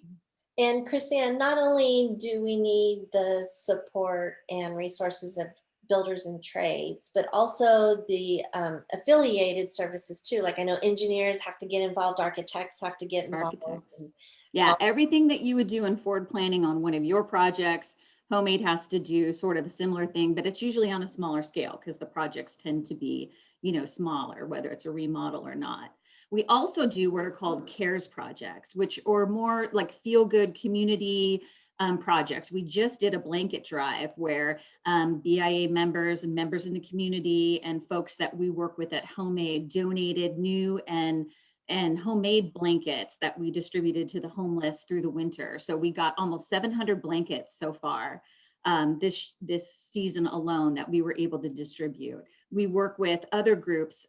Sometimes they're faith-based groups, sometimes they're just community groups, sometimes they're just kids that want to do a project for high school, and they'll go out and collect all kinds of toiletry items, and we'll create bags that we can then have our service providers give to folks in the community, in the homeless community, in order to serve them. So the slideshow that I have here has just got a few snapshots of a few different projects to give you guys sort of a visual ID. And this first one I'm sharing with you is Powerhouse Ministries. So this is a project that is currently under construction in Folsom. And I apologize, these pictures are a little bit old. We're a little farther in construction than this, but it gives you an idea of the scale. So for Powerhouse Ministries, which is a faith-based group that works with the homeless, they had a 20-bed facility. We're doubling their capacity to 40 beds. So this is a pretty big project, and it's the first project that we've done in the city of Folsom. Do you want to go ahead and change the slide for me, Angela? And then we're also working on St. John's Manufactured Village. So for this one, this is in Eric Garrett's district in the city of Sacramento, and we're doing an 11-unit manufactured home development that's going to be in the back of the St. John's property. And St. John's works primarily with women and children, and this actual component of their project is going to be for graduates from their program who are transitioning into a permanent housing solution. So those graduates and their families will move into these modular units. So they'll look like a manufactured home. And then as they transition out of that, they'll go into what we would consider rental housing, or sort of a more classic housing scenario. So it's a really important component to St. John's program. And so this is just giving an idea. Here we're working with, you can see the cylinder there. We've got concrete all in the back of this property, and we were having to test it to make sure that it could hold these manufactured units. And then, you're not looking at a classic building. We're buying the units from a provider, but we have to do all of the infrastructure in order to do it. So it's all saw cutting, for this project, because there's not a lot of earth. And then this is a veterans home housing project in Sacramento by VOA on Dillon Street in the county. And Angela may have discussed this project with you before, because previous build groups actually did an incredible job doing the landscaping in the courtyard, providing shade structure and play structure. And so Homemade is an opportunity for build members to participate on a project, which, if you guys haven't talked about that, I'm sure it'll be coming soon. And so as you can see in this bottom right corner, where you can see sort of the caution tape, we're going to be building a laundry facility and a community meeting room as part of this project. And so we're in county planning right now, and we'll be looking for, setting up a builder captain for this project very soon. I'm glad you mentioned that, Chrisanne, because we will be talking about a community service project at the end of this session, but not making a decision today, of course. But if there's anything that you can bring to the table for them to consider, we would love that opportunity. That would be great. And so this is an example of what a CARES project is. So this was for a provider, a care partner that we work with called Neighborhood Wellness. And what we were doing was building a shade structure outside of their main building. You can go ahead and go to the next one. Thank you. I actually skipped this one. Skip that one. Okay, well, I'll back up then. This one is actually really interesting. This is VOA Home Start. And so this is one of those motel conversions that holds families that are currently homeless. This is in the city of Roseville, and we are currently looking for a builder captain for this job. Along the back in the bottom picture, where you see sort of the window and the air conditioning unit, that whole back area that right now is just set up as like a learning station for the kids that are doing their online learning within this facility. They want to turn this into a kitchen. So the units that do not have indoor kitchenettes have an opportunity to cook. So we have been working with an architect to do a full layout, add 2 ranges, add storage, add refrigerators, you know, a stack of drawers. And we are looking to find a builder captain who will remodel this space to include a kitchen. And so we just got a plan set of drawings actually just this morning from our architect that are updated. And what I'll be doing is reaching out to BIA members to see, you know, who's interested, who would like to make a splash in Roseville. This is a relatively small project. It's not going to have a new construction. It's a remodel. And how can we start diving into it? And that's just one unit? Yeah, it's like one big community room, and they just want to build it out to add a kitchen. So the key things there are, right, you got to look for electrical. What do we have for our load panel? We're going to be adding a lot in there. We're having some conversations with the city about fire and suppression, and, you know, because we're going to be introducing a cooking space into an area that didn't have one before. So each one of the projects has their own sort of quirks, like any project. But this one should be pretty interesting. So if any of your member companies are, you know, you think you might want to do that, please feel free to contact me. Well, that one might be a good potential build project, do you think? It could be, but it's got a fast track timeline because of their funding. And so they've got to be complete. I think it's by June. So I don't know if that's too fast for your group. Right. I wouldn't want to put that kind of pressure on them. But luckily the appliances can come from Homemade Sacramento. We get them with a GE service. So that part of it's relatively easy. The hard part for me right now is trying to come up with an electrical designer who can not only design, but help me with load capacity. So that's like the crux point on this project. Okay. And then neighborhood wellness, this is the shade structure that we did. So some of the projects we do are really minor, you know, some are really involved. And then the next one gives you an idea. These are really incredible. This was a group that made a whole bunch of these CARES bags, and they worked with a bunch of kids that were in school. And so each one of these bags that you see, and there were 135 of them, are filled with deodorant, shampoo, lotion, sunscreen. There were hairbrushes, feminine hygiene products, you know, you name it, the whole gamut of what you would need for personal care. But the kids actually drew on each one of these bags pictures of dragonflies and inspirational quotes. And then they put little inspirational notes from each of them to the person that received it. And they were just the sweetest thing. We did this in the fall, right before the holidays. And then so the next couple images are who got these bags. So we gave 45 of these kits to Mercy Peddlers. If you guys aren't familiar with Mercy Peddlers, they actually ride bicycles in the community in downtown Sacramento and give out items to folks that are on the street or that are hurting. And so they're out in the community. These were St. John's. So we gave 45 of the kits to the women that were there so that they had, you know, sort of a little pick me up with all these fun items. And then Elk Grove Heart is one of our care providers that actually works with people that are in the field, that are living on the streets and or that are in encampments that can be, you know, sort of difficult to go into, and you have to have special training to go into those areas. So for them, not only did we able to give them 45 care kits, but we were able to get a donation of 260 pairs of socks, which are very important for the homeless in order to keep them healthy, especially in the winter months. And so we even created these little backpacks that they could combine everything in and then take it out into the field in order to help those folks. And then I think the last picture I have in here, yeah, this was the blanket drive.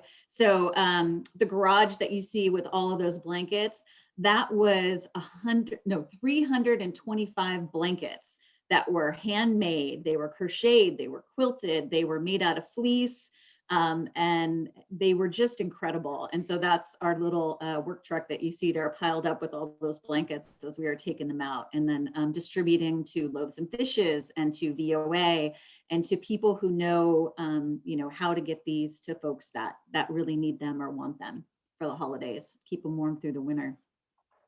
So that was really all I had prepared, unless you all have some questions for me or targeted questions about what we do at Homemade.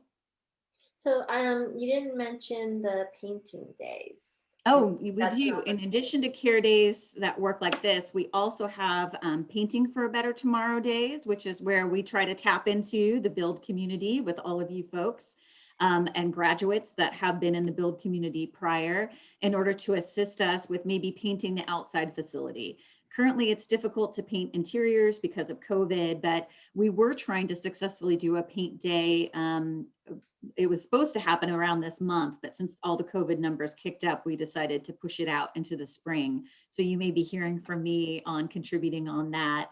And then we also sometimes do landscaping days. So we have a senior center that is for senior citizens that have been abused by family members. And they have a shelter that needs some landscaping done. And so VOA will give us all the landscaping equipment and all of the things that we need, but we'll need bodies in order to pull weeds and, just kind of gussy things up in front of there. So we often tap into the BIA membership as a labor source for paint days, landscaping days, and for smaller projects. And the senior housing project, the landscaping day, we've kind of identified as a build volunteer project where we're going to be asking all of the build graduates and our current recruits to be a part of that for the senior safe house. So you're our first target market for getting that project staff to do the landscaping. Fantastic. Yeah. And so as soon as VOA and all of us feel that we're comfortable enough to be outside, but masked and careful, I'll be reaching out to Angela and reaching out to all of you with hopeful some new volunteers to get you exposed to Homemade. Yeah. And then all the recruits will get to know some of the build graduates as well. Yeah. Yeah. It's a great opportunity to cross network. Yeah. And also, the senior safe house is one of my favorites because it's the only such type of shelter west of the Mississippi that helps seniors with are victims of domestic violence. Yeah, it's an incredible group. And I think Lennar built the project, I think it was 2006. So there's lots of tie-ins back to some of the service projects we do and past projects. Also, Homemade will be celebrating our 25th anniversary this year. So you'll be seeing a lot of a flair about that, and we'll be adding some new events. And your events too, if you can mention a couple of them. Sure, we're hoping to add a spring golf tournament that we can hold. As many of you know, golf tournaments were really the only successful fundraisers that we were able to pull off last year. And so it's been challenging to come up with fundraisers that help support the admin efforts at Homemade. These dollars don't often go to the projects, but it helps pay for everything else so that all of the other funds that are contributed can go straight to projects. And we also are going to have a gala. And so we will have our 25th anniversary gala in October. And so we're still finalizing all the details for those and getting contracts together, but hopefully I'll have all of that tied up very soon. And a trap shoot? Trap Shoot happens every year. That's one of our other big events. If you haven't participated in it, it's always a lot of fun. It's going to have in August this year. And then for those of you who like to get out and exercise or like to encourage your family to get out and exercise, we also have our Cycling for a Better Tomorrow event, which starts out at Hillebrand Brewery. And then you can either pick like a 10, 15, 25, and we've had 47-mile courses. That all ends up with a big party at the end at the brewery. This year, we were only able to do ice cream and beer tickets, but normally we've done lunch in the past, and we're trying to figure out how to do that for this year. So that was one of the only other events we were able to pull off this year or last year under COVID restrictions. Mm-hmm. Great. Thank you. Sure. Yeah, I thought it was really cool how you implemented your overview with some pitches for builder captains, because we have many builders on the call. We do, and we really we tend to go with sort of the same old people, just because as any group you get in a habit of using the same consultants, right? And so I really want to make an effort to kind of broaden the base of the folks that we work with at Homemade Sacramento, and you guys are all a part of that picture. So if you're involved with a church group that wants to do an expansion, if you know somebody who, works for a care provider and God, their playroom just looks like hell and we really need to do something about it. If you have friends and family in your network that are, invested in helping the homeless, tell them to reach out to Homemade. There's a spot for volunteers at every level, and, we can never get enough help. There's so much work to be done. And Homemade, like the foundation, is a separate organization than the BIA, but they fall under our umbrella because of the resources they need are so connected to who our members are. But they are still its own nonprofit entities, and that's why you hear them talk a lot about the need for fundraising. So, but we'll invite Chrisand back to give us updates on what's going on with Homemade and what their needs are throughout the year. And one of the things that whenever I do an elevator pitch, I don't know if you heard this before or not, Chrisand, but whenever I do my elevator pitch for Homemade, I always say that Homemade is our charitable organization that provides transitional housing for the temporarily homeless, so less people are sleeping on the streets at night. That So is very true. And yeah, the way we like to say it is it's our neighbors experiencing homelessness because, these folks, there's a component of a homeless community that will be on the street forever. It's a lifestyle choice or it's a personal choice. But many, many people just need a hand up. They just need a little bit of help. Yeah. And so that's where Homemade comes in. yeah. So thank you very much. And Chrisand's contact information is available. She is always happy to take your calls because there's so much of a need there and that we can give to her. So Yeah. thank We you. also have a Builds and Cares committee. If any of you are interested in getting involved or participating on one of those meetings, they happen once a month on the third Tuesdays, and they're from 3 to 5 o'clock. But you can get an overview of all the projects we're working on, and you can see some of the folks from the different BIA companies that help me manage these projects, select these projects, and decide how they move forward. So that's where a lot of fun decision making happens, if you're curious. And it's both, I mentioned Chrisand, Homemade and the foundation have boards of directors. So that's always a potential for you as future leaders to Yes. be a director on their board. So. And our roster is available on our website if you just want to check out sort of who's playing I in know. our little pool right now. But yeah, all the information to get a hold of me is there too. Great. Thank you so much, Chrisand. All right. Thanks for the opportunity, Angela. Nice to meet you all. Bye. Okay, so that was a lot of information, and Mike had kind of touched on something earlier, that how I explain like who we are and what we do, and I kind of make it into a meal. So he talked about how government affairs is the meat of who we are and what we do. That's the core of what we do. So they're the protein. The foundation is the vegetable. That's the healthy part of us that brings in the workforce development, the trades, the labor, the workforce. Homemade is, no, that's the foundation. Member services, the part that I'm in charge of, is the networking, the education, the information, and the people. I call that the carbs. It's the yummy part that we don't want to do without. And then Homemade is the dessert. That's the sweet thing that makes us feel good. So we have under the BIA umbrella a little bit of something for everyone. And so when I think it was Mike that talked about how we want to make sure that there's just not one representative of your company that's part of the BIA or even in our database. We want to have as many people within your company, within our database, because there's so many different ways of being involved. And usually the best way to keep you involved is by hooking you on what your passions or interests are.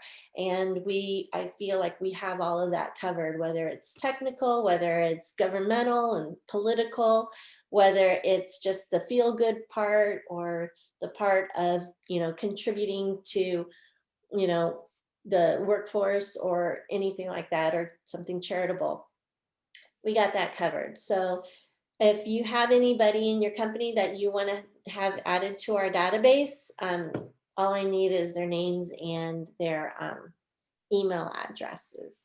So let me know.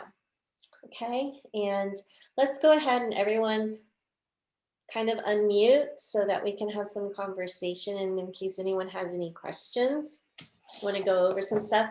For those of you that haven't had a chance yet or missed my request, please forward to me your shirt sizes, because we do order and I should have gotten this from you last month. We do order shirts for you that are built that are build specific. And that's mainly just for fun, but then also when we go to events or when we do things together, it's really nice. So thank you, Heather. Let's see, expectations for the year. So primarily attending these. So on your calendars, you should have the 4th Wednesday of every month marked in your calendar. In November, it'll get changed more than likely to the 3rd Wednesday, but I don't know for sure yet. And then in December, you can calendar the 1st Wednesday. The 1st Wednesday is the day of our last board of directors meeting of the year. And then we follow it with our annual meeting of the members holiday mixer. So that 1st Wednesday in December, you can mark down 4 o'clock, from 4 o'clock on. It's like, because we'll have you talk. So that's December 1st, I think. Yeah, December 1st. December 1st, okay. Then that's when it would be. December 1st, you can mark down like 4 o'clock to like 6 or 7, because that's we'll have you guys kind of wrap up your year to the board of directors, a little presentation, and then the event will be followed by a mixer. So that would be December 1st. Yes, hopefully, more than likely. Good vibes only, Heather. And but for the 4th Wednesdays, if you can mark down 8:45 a.m. to like 4 o'clock. So basically I want your whole day marked in your calendar, because we don't know when we'll be able to do some site visits or field trips and things like that. Even during COVID, we were able to do some really cool field trips where we did like an urban infill tour. Satiri had given us some tours of a couple of his projects downtown, things like that. So we did a couple frame walks. We did a Russell Ranch tour, things like that. So I just want to make sure that your calendars are available for when we do have extended programs. If it's a Zoom only call, I'm going to try to keep it like today's schedule or shorter, just depends. That's going to be from 9 to about 12 on Zoom days. On Zoom days? Yeah, but I want you to mark from 9 to 4, just in case for your build days, because we might, I don't know right at this moment when we might have extended days. But if it's a Zoom only day, I'm going to keep it to like 9 to 12:30. Does that make sense? Yep. I can tell you February is going to be a Zoom only day. Okay, any other questions regarding our schedules and our expectations is to attend all of these? If you can't, for some reason, we get it. Just let me know ahead of time. But we prefer for you to be available. Shirts, attendance, councils. Okay, councils. We talked about how attending some council meetings, you have to attend 5 of them this year. They're only an hour each. And they have to be council meetings that you might not ordinarily attend. So Heather, you have to attend your SMC plus 5 others, right? Anton, you probably attend a couple BDC meetings already. Yeah, so I'm talking about 5 others. So I will share those calendars each month, but to give you a head start on our website, if you look under Advocacy Council Calendar, this is a really important page. This is the one that details our BDC meetings for the month. And what's great is that John does a really good job at updating it with the speakers that are coming up. So February 3rd, air quality management lady. Sacramento BDC will have this, one of the county supervisors, Don Natoli. So when Mike had mentioned something about, do something that's like out of your norm or something that you have absolutely no idea about, Heather, you should probably go to that air quality management one. So get it. The only one that you would not be able to go to, but if I'm going to ask Jeff to kind of keep an eye out for us, is the El Dorado BDC, because they meet on the fourth Wednesday of every month. But if depending on who the speaker might be, maybe we'll start off one of our meetings with us attending El Dorado and then signing into our Zoom meeting for Build. So, but that's where we can find the BDC meetings. And that was found on Advocacy Council calendar. Okay. The other ones that we talked about, which are the ones that I'm the liaison for, those are on Thursdays, and that can be found under membership, committees, and councils. And here, there was 3 of them that we talked about: associates, membership, and sales and marketing. Oh, government affairs is on here.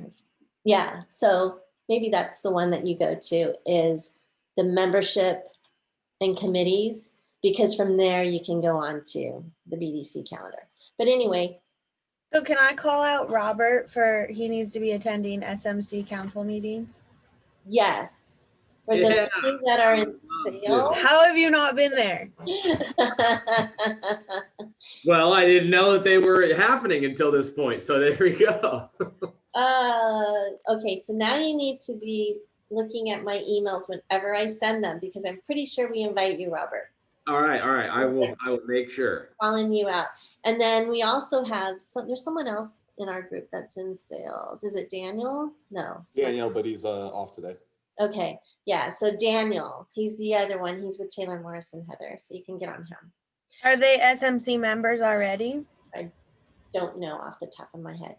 So Heather's working it already, which is a good thing. See, she's my daughter.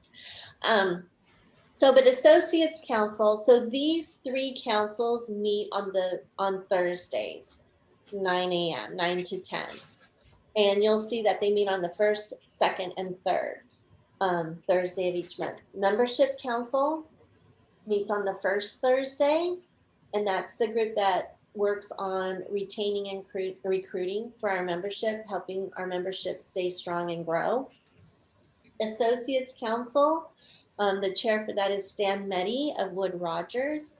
And what they do is they work on the events, the fun events, to help our members interact and network. So they do the golf tournaments and the mixers, the breakfast blends, and their new event that they started during COVID was Hot Topics, which is a 30-minute Zoom event where it just talks about a quick subject matter. The last one we did was, the panelists were Betsy Barbosa with Meritage and Luke Young with Cressley, and they talked about supply chain.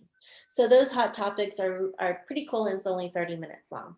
But Associates Council does events.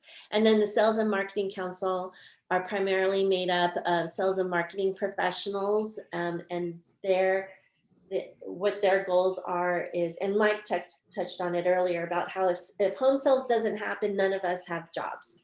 So what this group does is they help nurture, educate, and inform new home sales agents on what's going on in our industry and ways to help them with their skills of helping to get new homes sold. And so they do a lot of educational programs. We have a couple presentation, our most recent, what we call selling presentation we did as a selling of a city. So we did selling Natomas. We have selling Lincoln coming up. We have selling Rancho Cordova coming up with Mayor Gatewood. So what that is, we're asking these city officials to talk about the city, because new home sales agents, when they sell a new home, they're also selling the city. So we ask about crime, infrastructure, schools, what retail's coming up, what development's coming up, just so that that new home sales agent has a more environmental perspective of what's going on in the area. But when we look at the audience, we see a lot of other members that are attending besides new home sales agents. So that's something that you might want to keep an eye out for. And Heather, probably going forward, if somebody has not attended an SMC meeting, therefore cannot report out on what occurred, then we're going to ask you to give a report out. Okay, so that's what the Sales and Marketing Council does. And they also have an awards of gala that they do every year. And then they do a couple really fun networking social events throughout the year. Most of you have probably attended our crab feed. Sales and Marketing Council puts that on, and the Palladio event in Folsom. That's a big, huge event that the Sales and Marketing Council puts on as well. So they're another fun committee, and apparently Mike Stretch's favorite. So those are And I'm the chair of the Palladio. And Heather's the chair of the Palladio, so 100% attendance from Build at that Palladio event. So what I wanted to say about the events, though, is that since we're in COVID and we have so many virtual events, most virtual events are complimentary. Most of them are, but and then when we go back to in-person, we'll be charging again for sure. But all of your events are covered in your tuition that your manager paid for you to be a part of Build. So any events that we require, and the only ones that we really require were the installation event we were supposed to have earlier this month, breakfast blends, and the regional housing forecast, and the mixer that follows the board of directors meeting on December 1st. Those are the only required ones, and I'll have that all laid out for you. But anything that you see an email that comes across promoting an event, if you're interested in attending it, then your tuition is covered in it. And so you just, when you register, you can even either reply back to me and I'll register you, or you can register online and just put in Build 2021, and that will get you the freebie registration. Okay, any questions? So hopefully we'll end up having a couple mixers at the end of the year in that last quarter. Oh, the only thing that's not included for free is golf tournaments. Brad. Anton. So that's the only one that's not free. If we attend any of these council meetings, how do we let you know that we've seen 5 or attended 5? Yeah, so at each of our Build sessions, we're going to report out. We're going to self-report out on what we attended that month. And we'll ask for a little snippet of what you might have learned. Like what 1 or 2 things like stuck out for you at that meeting. Like what issue was important, or what event, or something like that. So you will be self-reporting out. And I'll be keeping track. All right, so when you go, take notes, in other words, because it might be a few weeks till we meet after that meeting. Okay, so but most of the meetings are either Wednesday mornings, the BDC meetings are 8:30 to 9:30, and then the council meetings, the ones that I'm in charge of, start later at 9. Okay, any questions? So 5 of them throughout the year. The only one that meets in July is membership, the membership council. They're the only ones that meet in July. Everybody else is dark in July. Okay. Thoughts or questions? Oh, you'll get those invites. So I'm going to be adding, so you have the web pages that I showed you, and you can register for them on the calendar. You can just go ahead and register. You can email me, let me know that you want me to register you, no problem. I'm always happy to do that for you. You need to be registered in order to get the Zoom links. And we can't make the Zoom links public because of hackers and other bad people. So you do need to be registered in order to get the Zoom link. Okay. So I covered attendance, council meetings, events, including your tuition, registering for events with Build 2021, or replying to me. Any questions? No, all good. And then send me your shirt sizes. And then lastly, community service project. So for the community service project, I've told you the only criteria is that we want to have it done before the holidays in November. And it's all up to you guys. And we're starting with a zero budget. So there's going to be a fundraising component for you as well. I asked you guys last week if there's any that you want to bring to the table. We can talk about them today if you want to pseudo present them. And then I'll also ask Chris-Ann if there's a project that Homemade might have. We got our project through Volunteers of America because of our relationship through Homemade. So that's how we came upon that project last year. So, but does anybody have anything that they kind of want to talk about? Tommy. I actually reached out to a guy that used to work for me in the Air Force. He's the vice mayor of Wheatland in Yuba County. Mm-hmm. And there's a daycare / preschool there that's in need of some interior renovation, cabinets, countertops, and some flooring over some existing tile. So I got a POC there. I talked to her. They do carry insurance. They have NEK insurance. I know that's a big deal. The scope of work, the installation, demolition, and the material. I've already reached out to vendors and installers through Interior Logic Group, and I have an overwhelming response of volunteerism and free. So vendors are going to donate the material. I have some flooring already because we have a lot of times where vendors will issue us a credit but tell us to hang on to the material. We either sell it or scrap it. So right now, believe it or not, I think this whole project, which is quite large, could be done free of charge, free to us. But it sounds like you might have everything already taken care of. So what would still need to be done? That's a good question. As soon as I started digging into where these costs are going to be involved and how much, I keep getting feedback at, oh no, we'll take care of it. We'll take care of it. Mm-hmm. I'm sure we're going to run into things that are going to be, we're going to have to do a fundraiser for. There's no way it can be totally cost free, but just the tip of the iceberg. That's what it's looking like now. Okay. Sounds like you just need laborers. Actually, I have that too. He has that. Yeah, he already has that. We've got installers that do pro bono work, part of their contract.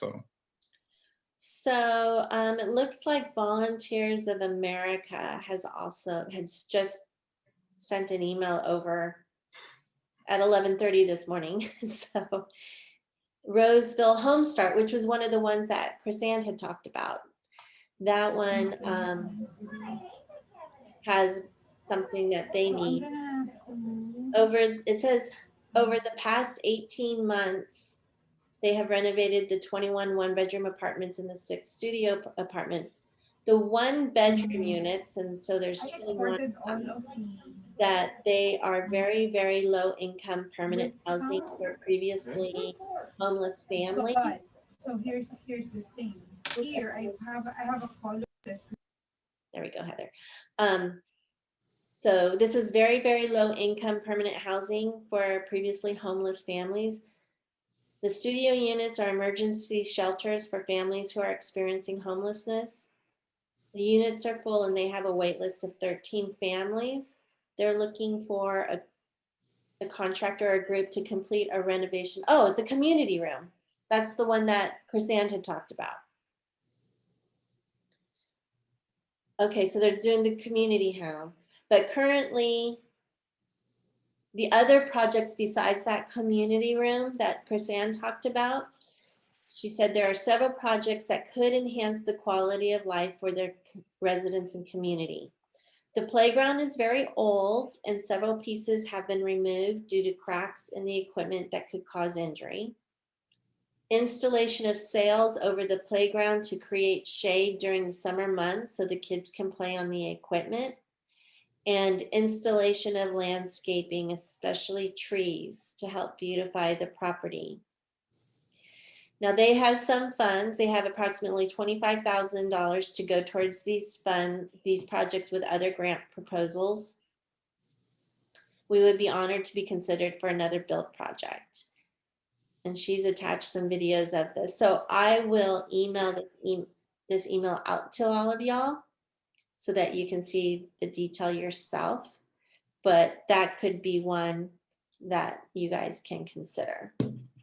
So basically, like Tommy gave us an awesome project, but it sounds like he's pretty much covered everything that we would all be working towards, since he's got all the trades and all the funding mostly covered. So as much as that's a great project, we might go to a project that actually needs to still find funding, right? Yeah, but I think that him telling us about that is a perfect example of how sometimes you just have to ask and things will come. And that's what makes, because you guys have so many resources at your fingertips, internally, but externally with the partners that you have, but also your community and stuff like that. So a lot of what we do is just putting out the ask. And when you have your project and you know the story of that organization and things like that, that most of the time it sells itself. So creating that story and that messaging, and you having the marketing and a couple salespeople in your group, they'll be able to help craft those convincing and persuasive. I see those faces you're making, Robert. Those persuasive messages to help, get the resources you need. But I think, yeah, Heather, you're probably right on track. But I think that, Tommy's example is a really good example of what you can expect when you do choose your project. Any other question I have is, where would you go looking for projects, right? Like, because I can think of a couple things that I would be passionate about, right? Maybe helping children, something to do with schools, maybe special needs, something like that. But where are you where are you going to find projects that need help? Yeah, and maybe it's through your church, or is there something going on in your neighborhood? It does not necessarily need to be a construction related project. But for y'all to decide as a group is important on what it is. Last year, they were going to take on a huge fundraising event because there was a lady in the group, in the build group, that was a couple of them that were very event planning oriented ladies. And so they were going to do 2 construction related projects, and they were going to do a big fundraising event. And with whatever money that they got from that was going to go to the ones that they didn't, the projects they didn't select. So, I mean, in the end, they did 2 construction related projects, and then they ended up donating like 15 computers to another organization. So it could be whatever you choose, and you find them in any way you can. Not everyone has to bring something to the table, but it's good to have options. Angela, historically, what has been the amount, I mean, maybe it's tough to put an average on it, but that has been fundraised for these type of efforts? Yeah, so I know last year they raised, actually, it was a donation by Taylor Morrison, and it was $5,000. And the doggy. Oh, so to let y'all know, my foster puppy, I dropped her off at her new home yesterday. Yeah. So I won't be pimping her out to you anymore. But last year, Taylor Morrison ended up doing a donation for $5,000, and that covered all that they needed. Actually, that I think that in the end, that money was specifically for buying things to go towards, like, to help with like furnishings and decor and stuff like that for the 2 remodels that they did. Okay. So they did a community room and I think a playroom or something like that, in a kitchen area too. So, but yeah, it's just dependent on what was needed in regards to fundraising. So yeah, they ended up not having to do, well, they ended up not being able to do their big event.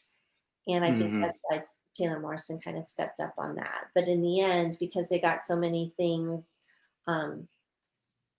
for pro bono, but also because VOA had their own funds as well, they didn't need to tap into raising 100% of the need.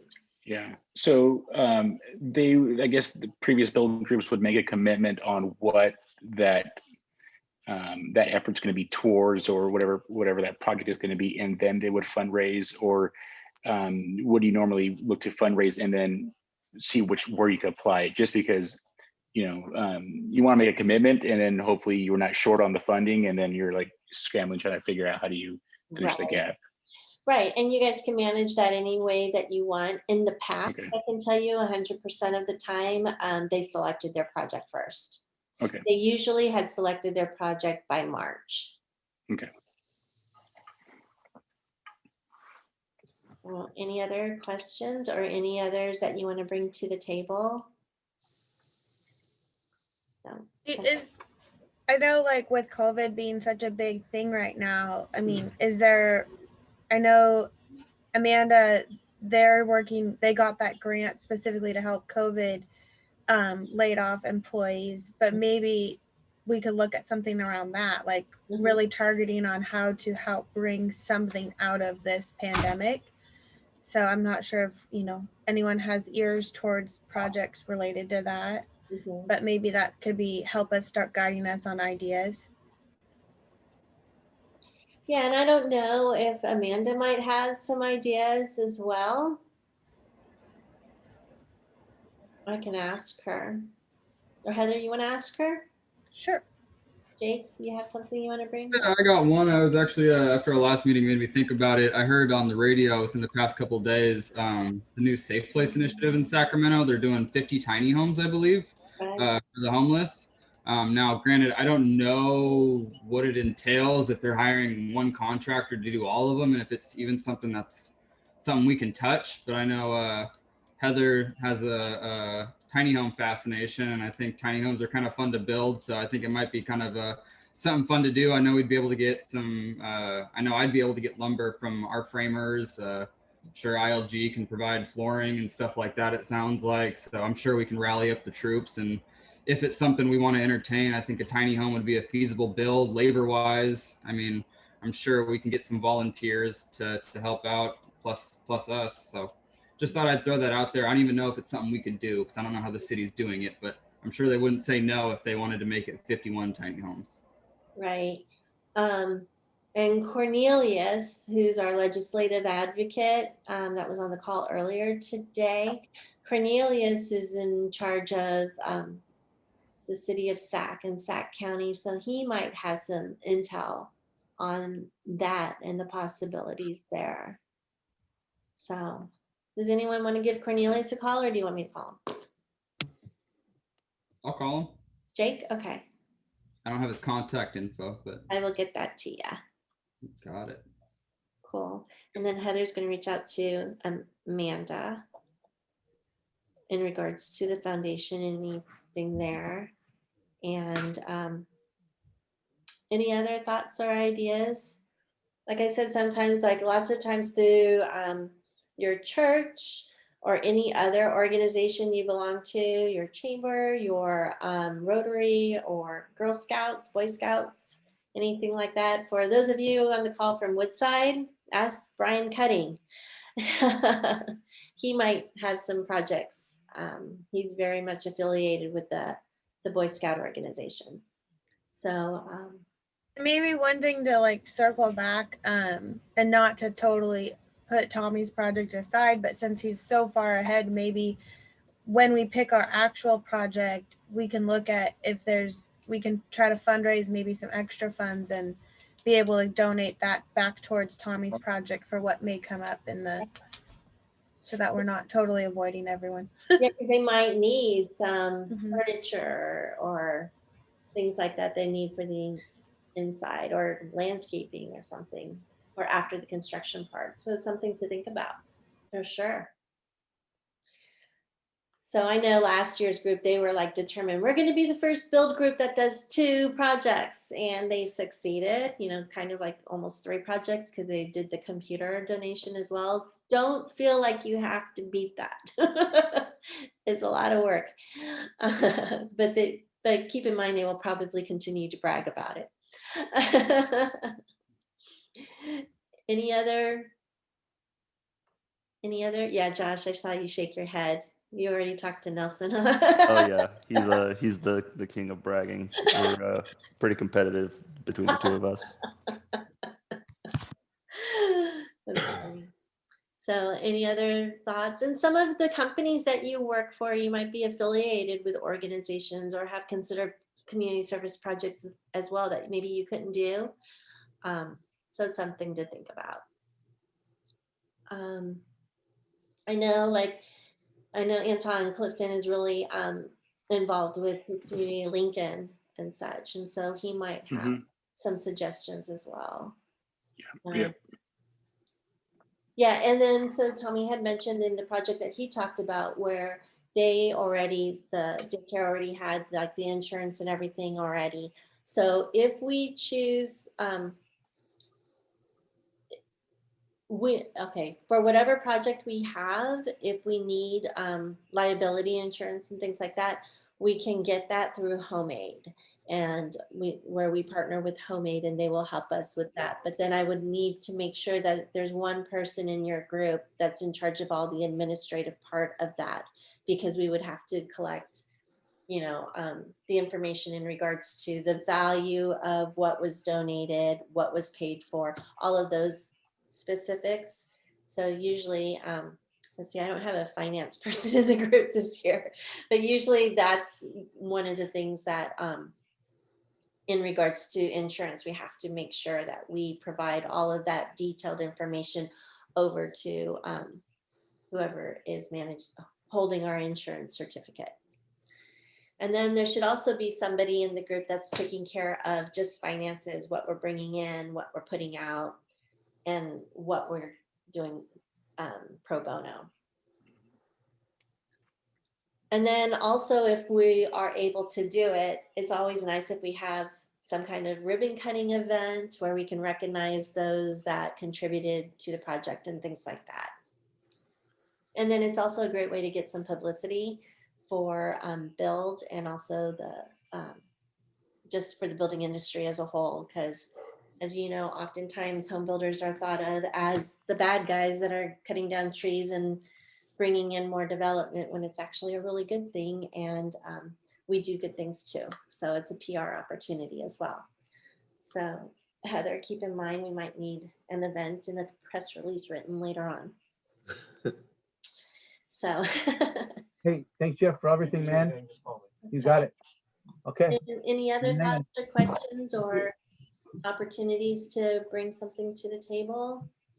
I can definitely reach out to Weave as well. I know we've done here at Elliott a lot of work with them in the past, and they might have some things coming out, especially given that this has been a really intense time for them, trying to being people at home, more cases of abuse. So I know they're kind of stretched right now. So maybe there might be some projects there that we could help with. For No, sure. I need to go into that hole. Sure. I I know that we've, a long time ago, was a homemade project, and I remember Monarch Homes, Barbie, Lucier Davis, they built ramps for a weave project. Yeah. Oh, Make it more ADA accessible. Oh, yes. Yeah. Anybody else? Sorry, I had to mute you, Heather. Not you specifically. Yes. Anybody else? Any other thoughts or ideas or questions? No? Okay. So we're not meeting for another 4 weeks. So I'm wondering if maybe for those of you that have homework assignments like Jake and Heather and myself, and Tommy, for you to find out more of what other needs might be needed for your Wheatland project, maybe we can at least get some kind of touching base beforehand. I don't know if you guys would want to do it with a Zoom call, or if you want to just do it as an email chain, or maybe there's a Google Doc. Maybe that's it. Maybe we have a Google Doc or something, a master document with the different projects on, potential projects on it, so that if you come up on something, you can add to that doc. Would that work?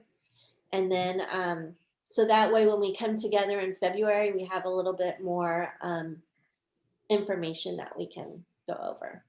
Tommy? Yeah, that's a good idea. Okay. Anyone else? So I'll have to figure out, or someone will have to help me figure out how to start a Google Doc. Heather, thank you. It's usually your child that helps you with how to do anything technical, right? So that was absolutely the right thing to do, Heather. Any other ideas or thoughts, Jake? Yeah, it's timeline on the project. I mean, is it pretty open? Is it just be done by the end of the year? Yep. Okay. Yep. Yeah, so if somebody is interested in that project, learning more about that project Chris-Ann talked about for that community room at House Start or Home Start, that needs to be done by June. You can always ask her about that to see if it's something feasible for you guys to consider. But anything else? How about, so we can I'll put together the Google Doc and I'll invite you guys all. And then I'll reach out to Amanda if she has anything. And then I can reach out to Chris-Ann at the same time to get more detail on the Home Start. And maybe I can put like little blurbs about Home Start and if there's anything for Amanda, possibly with Weave. And then Tommy, you could go in and kind of put a little summary of your project. And then if more people have new ideas between now and then of projects for them, they can add it to the list. Yeah. And then maybe we could send out like a reminder a week or two before our next meeting and have everyone like remind them to go back, read the list, kind of learn about each project, and then we can all kind of maybe have some more decisions by the time we actually meet. I think that's a good idea. And then Jake will follow up on the tiny homes. Oh yeah, Jake on the tiny homes. Steve, you were going to say something? Yeah, generally, how many projects do the groups usually do? One. Okay. It's just last year, they were just a very ambitious group. Yeah, that's what I was. Yeah, they wanted a platform to boast. Not that there's anything wrong with that, because they did great work and they have a reason to boast, but every project is a great project. Yeah, it sounds like they set the bar pretty high. They did, and I don't want you to feel like you have to beat that, because it was unique. And of course, and I'm sure Josh heard this from Nelson Tejada, who he works with, and they did it during COVID. So like the year before that, 2019, they did a playground, right? And a shade structure. Right. So that children's. Right. So that was the one Chris-Ann talked about, where they're going to do a laundry facility for. So that was apartments for veterans families. And it was like 2 buildings that were side by side here. And they had just like a concrete pad and some grass in between, well, mud in between. And so the 2019 group, yeah, they did all this landscaping. And they ended up, they had to do some fundraising because they ended up not building the shade structure because of some things to do with the security of a shade structure. They had talked about building it, they had talked about buying it, and then they talked about the shade, yeah, the shade cells and stuff, but then there were concerns about, because it was an apartment building, the kids were going to be up on the balconies hanging from the shades and stuff like that. So, but in the end, they ended up buying a whole bunch of playground equipment and things like that. So, yeah, it could be anything that you want it to be, but that's what the 2019 group did. Back in like 2007, they did, there's one of those facilities where horses are help with some mental issues and things like that, like therapy horses, out somewhere in El Dorado County. And the build group that year helped build the pens. So there was a lot of construction related things having to do with that, but it was to help with that, a totally different type of facility, where that one was more mental illness issues and things like that, and those types of health concerns. So community service, meaning just that, community service. And it doesn't have to be anything specific. The very first year of build, which was 2005, they built an apartment above a garage because there was one family that basically took in all the street kids. And the owners of the house was sleeping in the garage. And the garage, and the woman had like major health issues because there was no proper ventilation in there. There was mold in there and all kinds of other stuff. And they ended up building an apartment over the back garage. And so actually we just took a tour of that apartment last year, and it's still, they kept it in immaculate condition. So, so it can be anything. And then we did landscaping there and stuff too, but that was the very first build project in 2005. Any other thoughts or ideas?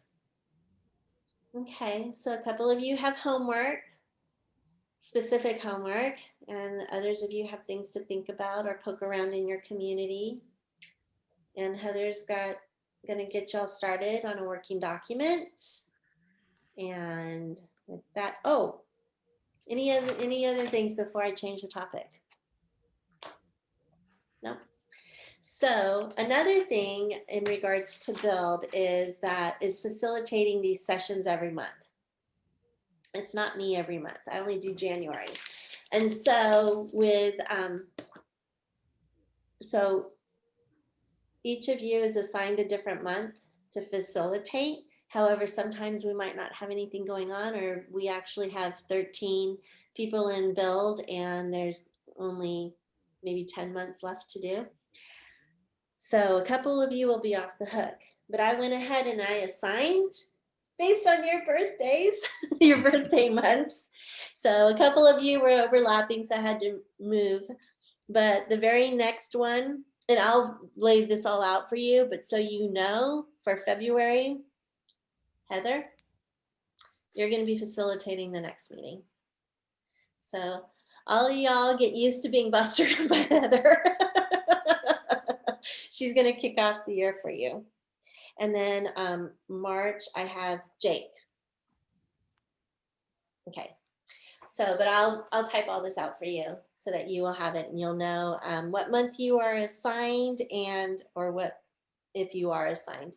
And then for those of you that are not assigned, and there's only like 1 or 2 of you, I'll come up with something, don't you worry. All right. So y'all good? Any other thoughts, questions, comments? We're going to be good. And we're ending a little early today, so you can have some lunch. And we're all good. Thank you, everybody. Thank you. Have a good day. Thanks, everyone. Thank you. Happy day. Bye-bye. See y'all soon. Bye.